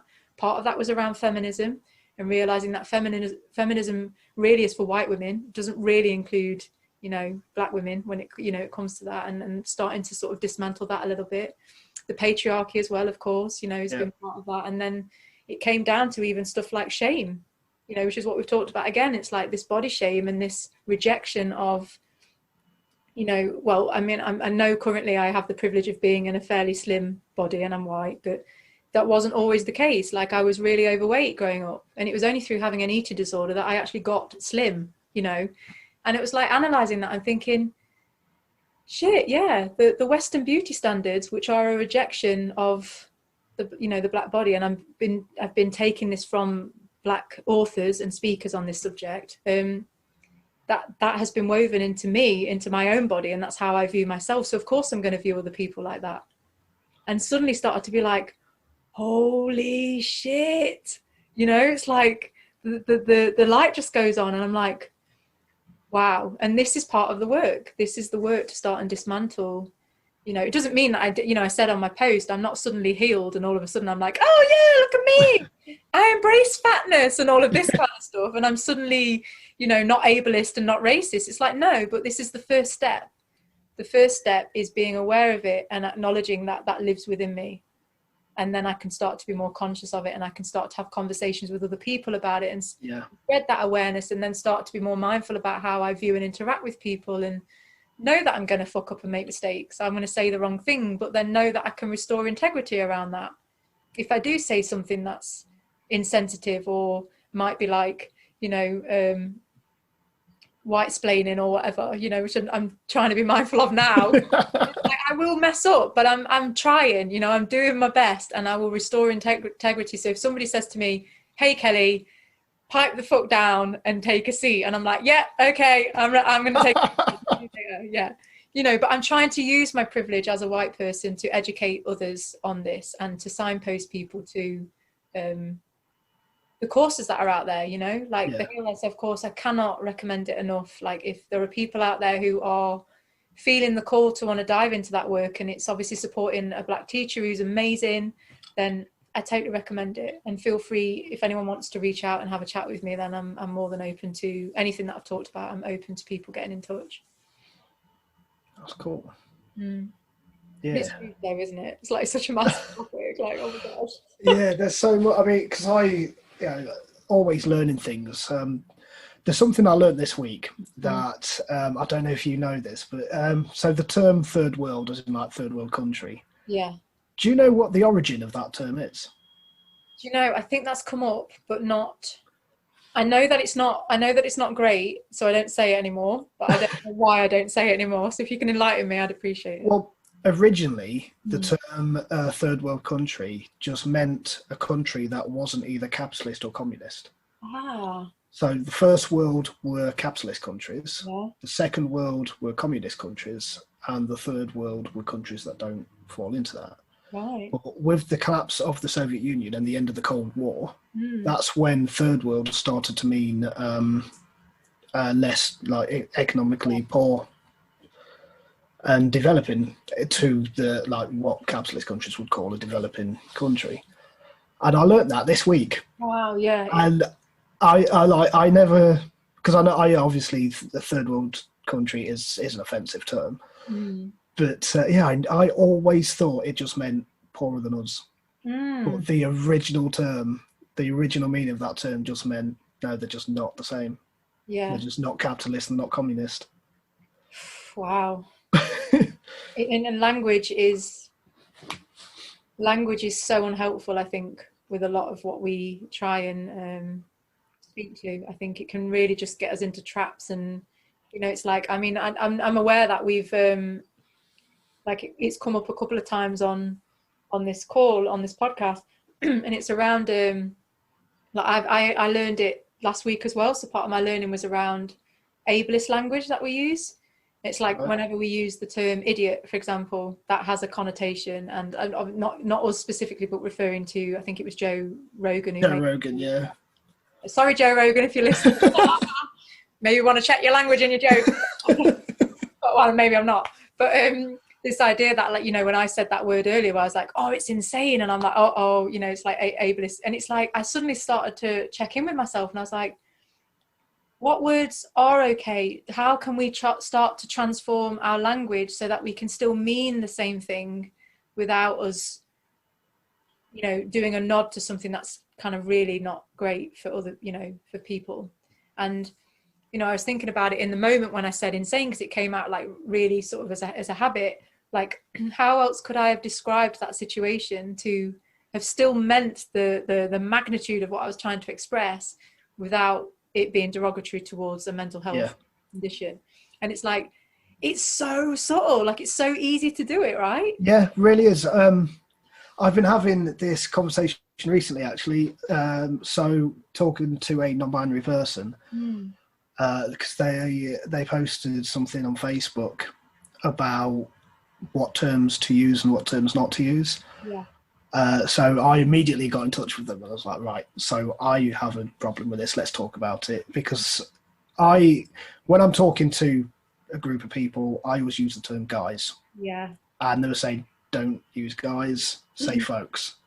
But to me, a folk is somebody who's older than me. So that's already got that meaning. Yeah. So now I just say people. Yeah. it's just easier. Just people. People, hey peeps, Yeah. you know. Yeah. That's it. And Hey, one of the other things that they said was they said something that they've picked up from listening to shows that I've done and the things is I say ladies and gentlemen and everything in between. And they said that's offensive as well. I was like, but I don't. They're not on the spectrum, right? They're outside of it. Yeah, because they said like saying that in between male and female, they're not. They're at the side. They're beside. They're not on the spectrum at all of gender. So yeah, I was like, I completely understand that, and but that never crossed my mind because I thought, I was being inclusive. Yeah, totally. And it never crossed my mind that that's actually offensive. No, and this is part of this is the unlearning, isn't it? So we're actually learning to unlearn what we've been conditioned to believe is like this very sort of the cis hetero bit, is this binary way of seeing being in the world. And we have that privilege in that we both identify as two aspects of that binary system, you know, male, female. And it's like, you know, I've actually been unpacking a little bit of my own gender because a lot of the time I don't really identify as a woman. Like I just don't feel like I'm a woman a lot of the times, but then I don't really, it doesn't impact me. So it doesn't cause me any distress to have that, you know, but I can sense I have at least a taste of what it might be like, if that makes sense, to sort of not feel completely with that. And I don't know what that's about. I'm not really sure, but for the sake of it, I just choose to identify as female, and that's just works for me, and it doesn't cause me any kind of grief. And so I've been learning and unlearning how to navigate that in a more inclusive way. And, you know, and this comes back to this thing again that I was saying, is that, you know, we will mess up. Like of course, we're open to just at least receiving feedback, which I am, and you are clearly, you know, then we can then just make those changes as we go along. But I think this is where it comes down to, you know, intention isn't enough. Like, I know that we have good intentions. I know that we are two good people. Yeah. And I don't doubt that at all. And I know that we have good intentions with what we are trying to do in the world, you know, what we're doing and what we're talking about and what we're doing with ourselves and who we meet. But that's not enough. You know, we can be good. It's how we then sort of move into to have the good intentions, but then that follows through into action. So that's where the change happens, right? Yeah. And so that's you then communicating that to me, like, reminds me that it's like, yeah, okay, I need to be more mindful about the and I try and be mindful. Like on this podcast, I've tried to sort of explain why I've, you know, to just be mindful. And I might have still made some hiccups, you know, and if I have, please let me know, anyone. But, you know, it's like, it's just sort of, it's a bit, for me, it's a bit of a minefield when there's so much happening at once that I'm just doing my best and I'm open to learning. Yeah, I think that's really important. Yeah. Really important to, I think a lot of people sort of when they, because I know I've done it before as well. I've seen, it's probably something that you've posted as well, actually. But I've seen people posting, I just think, hippie bullshit, you know, so what the fuck are they on about? And that's sort of, I stop myself from doing that. Even if I look at something and I think, you know, what a load of bollocks, I'll still read it now. Yeah. Before, it's like, no, but I'll read it, because there are times when I'll read it and go, oh shit, yeah, no, actually, got a point. bullshit, just for the record. The occasional kinky spoken word piece. Yeah. Well, it's embracing all of it, right? Like like my family, like literally are like, they say, if they describe me in one word, like how would you describe Kelly in one word? They'd be like hippie. It's like, I don't even know what a hippie is. I wasn't even born when hippies were around. I don't even wear flowers. Like, what even is that? And I think it's just a term that's kind of just plonked on anybody that might be slightly spiritually, sort of like not quite grounded in like reality, as in, That's it. Yeah, it's the whole alternative thinking thing. Yeah, it works for me to have a foot in both worlds. Like, I find it very comforting to be very human and like be really with my humanness, and then I also find it really amazing to be connected to what I believe in terms of my faith in source or universe or whatever, and that's been a bridge that has been sort of like tentatively explored as I start to like write more and more. The more and more that I write, it becomes more and more abstract and a bit more, and it's a bit like, whoa, what's Kelly been on this week? And I'm like, well, honest. Love it. Yeah, so I definitely post stuff like that too, but it's part of who I am, like, Exactly, yeah. Like, I mean, when I mean, all the love that I can muster when I say that, it's totally, and I love your honesty. Yeah, I don't, when I say things like that, I don't mean, this person's an idiot or this person's this or whatever. It's just sometimes I look at things that people write and just go, what? But then I read, and I never used to read it because it'd be that thing where I look at it and go, no, that's against what I think. But because I've been through so much in the last few years and I've changed so much, and I'm now willing to allow myself to change more. Yeah. So I see like something that I disagree with, or I think, what a load of bollocks. But I'll read it because there's always going to be something that'll make me go, oh, actually, they've got a good point there. Yeah. That's really interesting. I'm going to look more into that. Yeah, and even if it doesn't, it's kind of planted a seed maybe as well. Like, you're just being open to it rather than just like... Exactly. You're just being open to it. It's like I sometimes, when I'm having my moments where I'm like scrolling and getting lost in the ether of scrolls, it's like I read stuff and I'll be like, what a load of bloody crap. And I'll be like, and then more often than, I mean, it's weird because the echo chambers, the algorithms are usually pretty good, so they only genuinely put stuff in my feed that I'm gonna like love, because that's what happens. But like generally I'll come across something and I'll just be like, but then I'll just read it and I'll be like, yeah.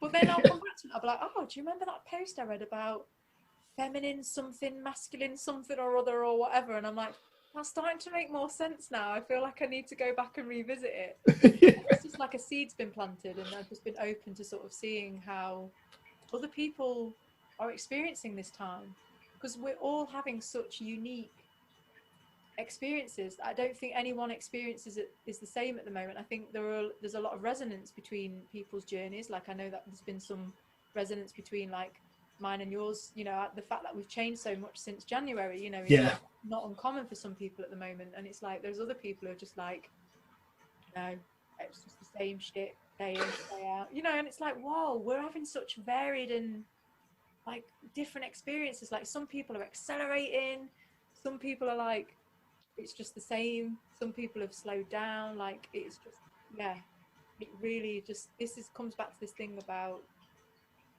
it's just so uncertain. Just do not know what next week's going to look like.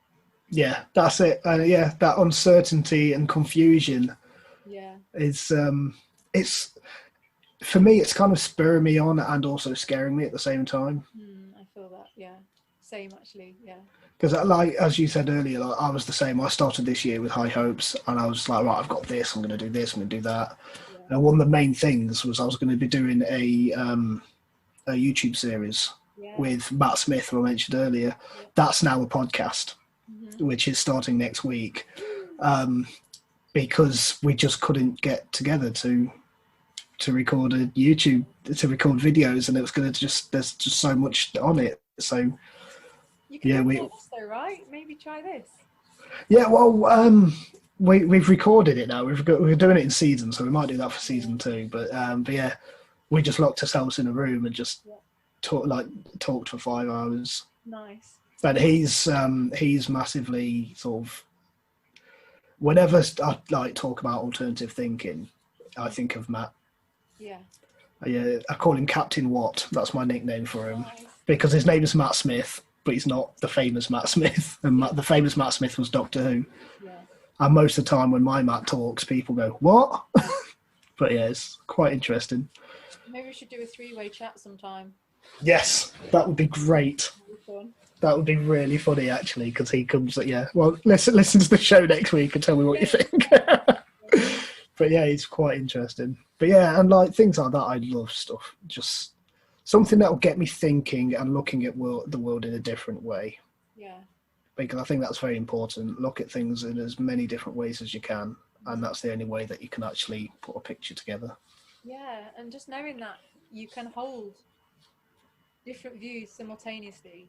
Yes. You have to just choose one way. I think we often sort of think we've got to just have everything sorted and it's got to be this way. And it's like if we could just hold multiple views or outcomes, because we have the capacity to do that. You know, I have the capacity to not conclude a particular way is the right way or, you know, any of that. And so it's like, if we can just have that in our awareness, then it just takes the pressure off being right, which causes so much trouble in the world. You know, no, I'm right. This is my truth. You know, any other way of looking at this is wrong. And it's like, no, we can just hold multiple ways of seeing things. I mean, I draw the line at like when that thing actually is causing like, you know, direct harm to people, that's like categorically not okay. Yeah. But I'm on about like, you know, the stuff, you know, the stuff that's not as kind of like, you know, pressing as that. It's like when it comes to religion or, you know, a spiritual viewpoint or a view on relationships or whatever. And it's like, can we just hold different views on this? Do we really need to be right in this moment? It's like, no. And the ego just gets a bit quiet then after that point. It's like suddenly we can all get along a bit better because we're not trying to prove we're right because we're so scared of being wrong. You know, it's like this fear of getting it wrong is just so heightened at the moment. And I think that, you know, that's been brought on a lot by the whole kind of the Black Lives Matter stuff coming up. And I think there's a lot of like, you know, white people freaking out like, oh my God, I'm getting it so wrong. And they're just kind of just totally, some people have just checked out and are just way on a different planet, you know. And it's like, seriously. You know, the people making complaints about Alicia forgotten a surname, Alicia Dixon's necklace because it had like yeah, because it's BLM. I mean, what are they thinking? Just come on. Yeah, and diversity as well. Dance. I mean, come on. They're just so disconnected. Are they really that disconnected that they can't see it? What I think it is, I think it's the fear of replacement. Oh, that's a biggie. Yeah. That's what I think it is, because this is because I was saying this again. I know he won't mind me saying it, but me and my brother were talking about this because obviously we don't see each other as much as we really should, but we talk. We play Xbox Online together, and we was playing a game and having this massive, like, in-depth conversation about it, and I said to him, like, the problem with when people say all lives matter, it's a beautiful sentiment, really is. But do you see anybody saying that when BLM aren't doing their thing? When it's used, when all lives matter is used as a direct answer to Black Lives Matter. Yeah. What about that's racist? Like children dying in the oceans when they're trying to be, you know, exactly refugee status from their countries. You know, all lives matter don't matter then, do they? When people are deliberately sailing out there to stop boats coming over because they're, you know, oh, honestly. Yeah. Exactly, and for me, I honestly do think a lot of things like that is to do with, like, it's that fear of replacement, where nobody's saying only Black Lives Matter. Yeah, it's more sort of Black Lives Matter as well. Well, they need to matter more at the moment because they're the ones being the most, like, abhorrently treated, right? You know, it's literally disgusting treatment of the police against Black people. I mean, that's not even taken into account like the atrocities that have been caused, you know, historically, which is just, it's grotesque. And it's this idea that, you know, they need to matter right now because of what's happening in the world. Like they need to be given time to matter more at the moment. Yeah. And I don't feel uncomfortable about that. And I think it's this, you know, you talk about replacement, but there's something in this around power, because essentially it's a power structure, a system that we're up against, is that people think that if they allow, like, if they start to dismantle and start to bring this down, that it's somehow going to take something away from them, or I speak for myself, like it's like this idea that suddenly, you know, my power diminishes as a white woman that's been trying to sort of fight and rise against the patriarchy, and I've only just got my voice, and I've only just sort of like stepped into my sexuality after deconditioning, you know, all of this sort of stuff that's been going on, etc., etc. And it's like, it doesn't mean that my power diminishes by giving platform to a black woman, for example. It's like, it's actually supporting one another to rise and step up, rather than it meaning anything. It's got nothing to do with me, really. Yeah. And so I think some people are so threatened by, you know, this idea that it's going to mean that they get less. But the thing is they've had more for so long. Like, we've had more for so long. Like, reparations don't, you know, it doesn't even cut it to even, you know, it's not even, it's beyond Black Lives Matter at this point in time in terms of the reparations that us white people have got to make. Yeah. And I think that's a lot of what people are avoiding, you know.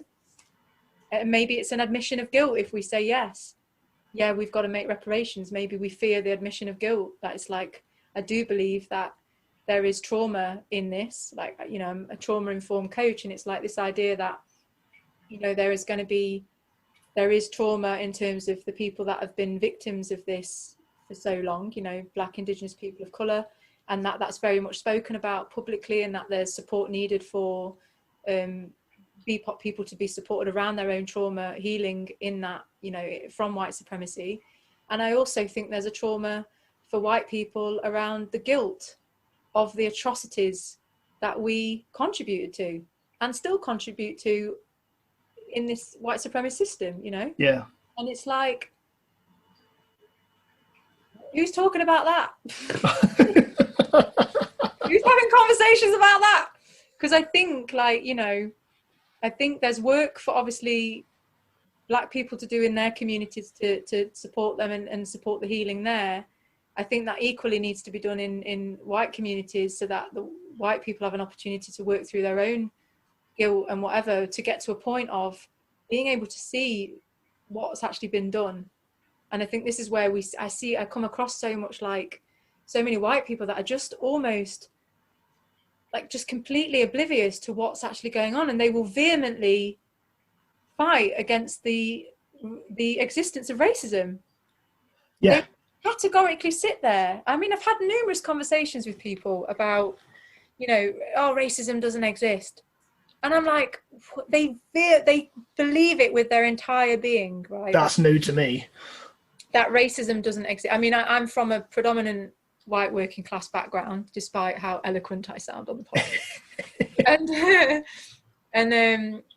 and it's very common, you know, it's a common conversation that I find myself getting into, and part of what I've been doing is, you know, having these conversations to but to do my bit, I guess, in terms of trying to raise, you know, sort of the idea of racism, so that people can start to not be racist, basically, you know, work towards that and start to do the work of dismantling that. And I just think to myself, what is there that really, really means that somebody self-protects to such an extreme that they're denying somebody's lived experience, you know? And I can only think that they're protecting themselves from some deep, deep feelings about this. And maybe I'm completely off the mark as well, Andy, you know, maybe they're just a bunch of old turds. Yeah, just a bunch of old people and want to just get power off, like, you know, shitting on others. Maybe that's the reality as well. And I'm sure that might be the case for some people. But part of me hopes, in terms of a solution, that it could be because there are some big feelings here that people don't yet feel able to feel, and that maybe there is a way we can get there. And I'm guilty of being hopeful. Okay. Yeah. I'm being hopeful. I don't want to give up, because if it was really the alternative, which is people just want to shit on people, then I'm throwing in the towel, mate, and that's it. I'm done, you know? I don't think that's the case. I think obviously there's going to be people who do just want to be nasty and they just want to be horrible and they just want everything. But I think the majority of people are just misunderstanding what's around them. Yeah. And I think it's, what's that saying about good intentions? Is it the road to ruin is paved with good intentions? Oh, nice. I didn't know that, but yeah. And I think that's a lot of what we're seeing, especially with a lot of people I know that like going on with the All Lives Matter and things like that. I think because, like I say, it's a beautiful sentiment, but it's got the wrong message behind it, and it's got the wrong application. Yeah. But they think they're doing good because they're being all inclusive. This goes back to me saying, ladies, gentlemen, everything in between. I thought I was being inclusive, but I wasn't. I was being offensive. Yeah. Maybe that's the same with a lot of people who are saying these sort of things. They think they're being inclusive by saying all lives matter, but they're actually being offensive to the people who need our help at the moment. Yeah. Yeah, and there are some people that are open to learning, like you are, and like I am, and other people I know that, like, when something's pointed out to me, it's like, oh yeah, shit, I get it, and that's happened. I've seen some of the All Lives Matter conversations happen where the pennies drop for some people and they're like, shit, yeah, now I understand. I didn't realize I was being X, Y, and Z. And then there are some people that are just like aggressively no, and it's just that I just think to myself, what is going on there? Like, and I feel like almost like I need to understand it, or I have a desire to understand it, because I think if I can understand that aspect of our human existence, because it's represented in so many people at the moment, they're in the majority in terms of people who are vocally being racist right now, and there are black people being murdered every 28 hours in the States, vigilantes or police. It's like every 28 hours a black person's murdered, and it's like that's coming from a system that's enabling that behavior. That what is it? Is it I mean, part of me wants to think it's pathological, is there some sort of ritualistic power stuff going on, or is it just sadistic? I don't know. And it's like I just can't. Yeah, and it's a difficult one to be present with as a white person. Like, it's a difficult one to be facing. It's like, well, we've got to, because black people are dying. It's like there's no choice in this matter. Like, there's no. But I wish I had the answers right now to be able to sort of know how to start to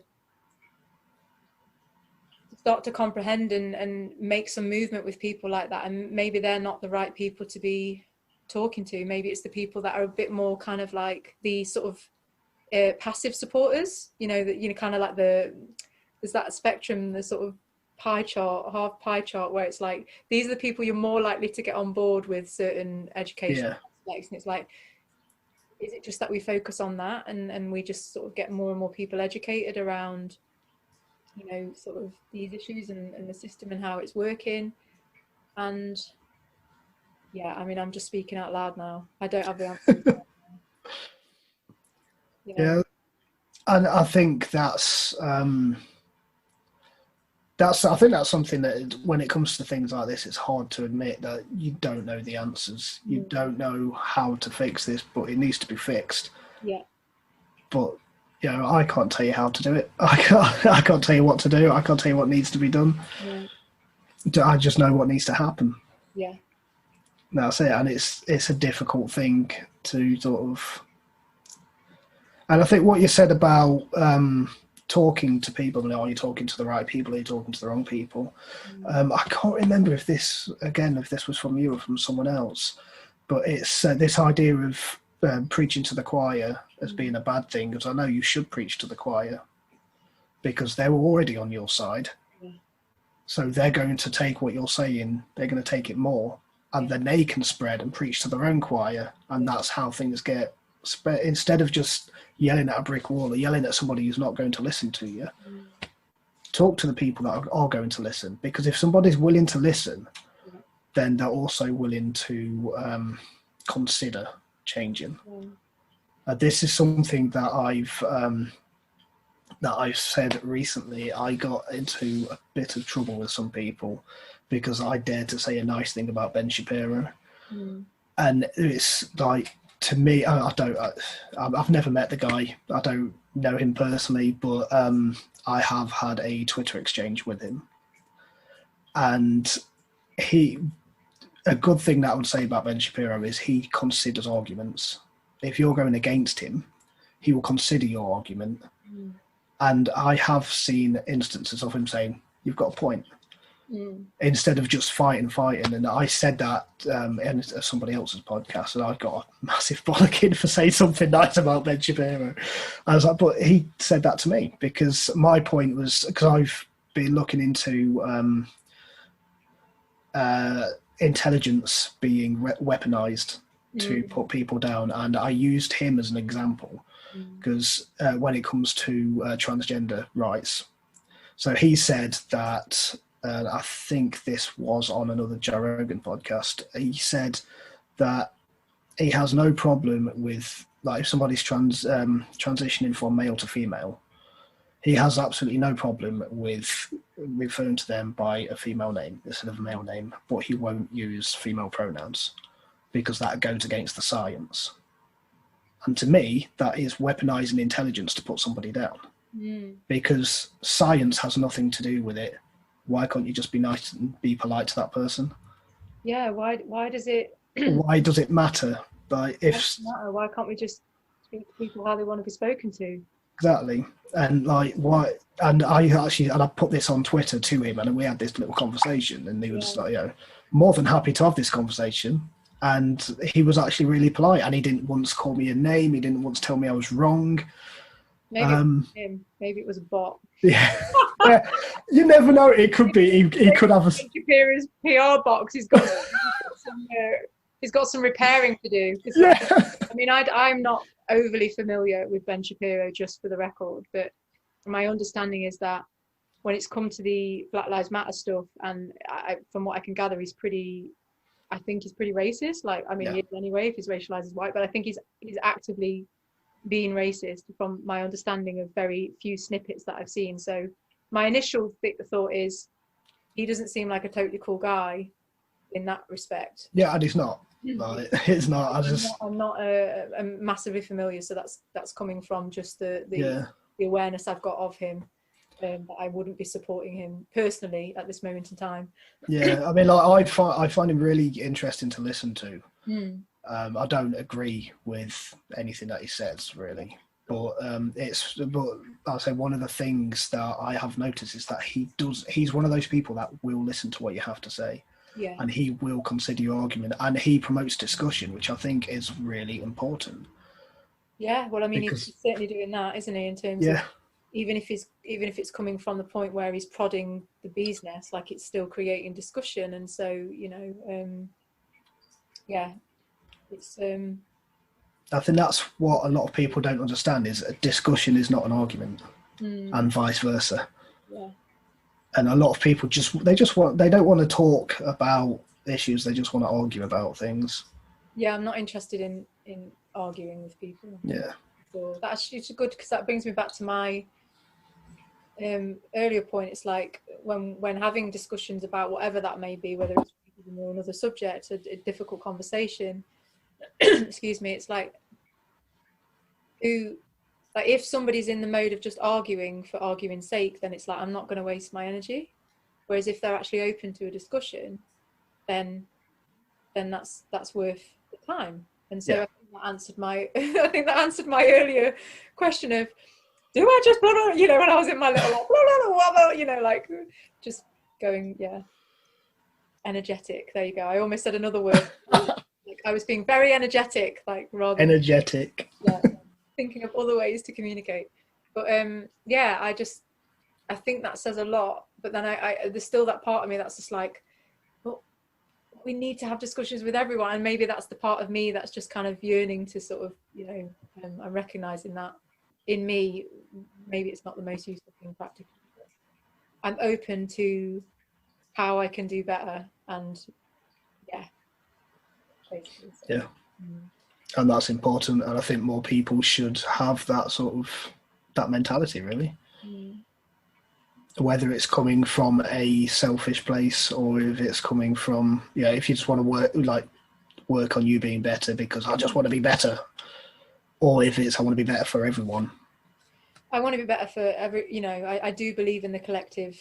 Yeah. I do believe that part of my belief, and I come from a mixed heritage background, in the sense of like my three of my younger brothers are dual heritage, so they're half Black Caribbean, and so and I've got cousins as well who are half Black Caribbean, and so it's like it's I can't not do this work if I love my brothers. Yeah, of course. And the half of I can't not be in integrity as their older white sister if I'm not actively showing them that I give a shit about this side of things, and having some realizations around that as well when I was doing the course, the Heal Thyself course, which was my bros are kind of they're in a really difficult spot, being dual heritage, because they've also been racialized as white, because they've been raised in a white family. And it's like I suddenly had this realization this year, which was a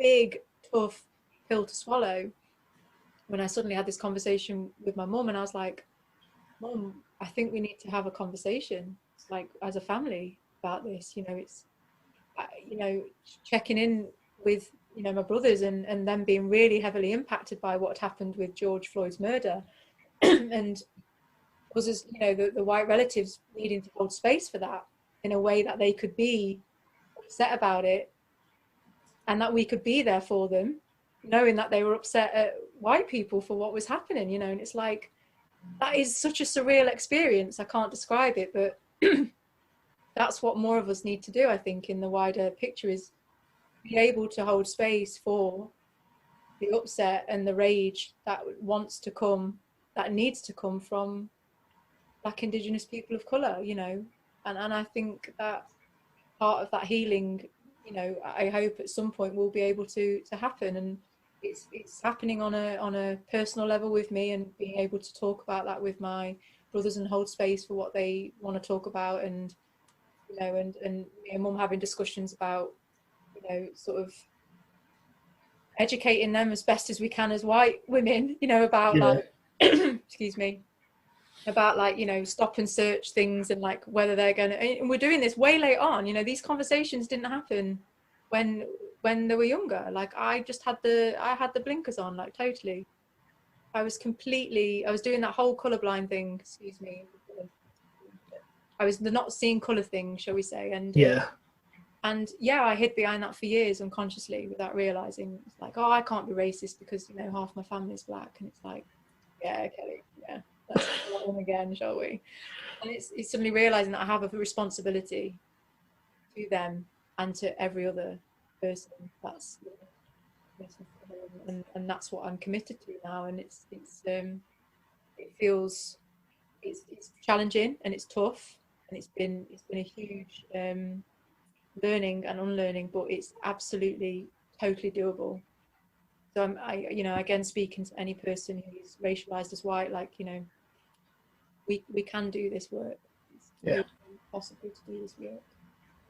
I think something that you've definitely, like, throughout this conversation that we've had today, something that you have definitely cemented for me, which is again something that I sort of realized recently, but it's just made so much sense, is that racism isn't always a choice. And I think that's the way that a lot of people look at it, as in, like, well, I'm not racist because I love everyone, but sometimes it's within you without you knowing.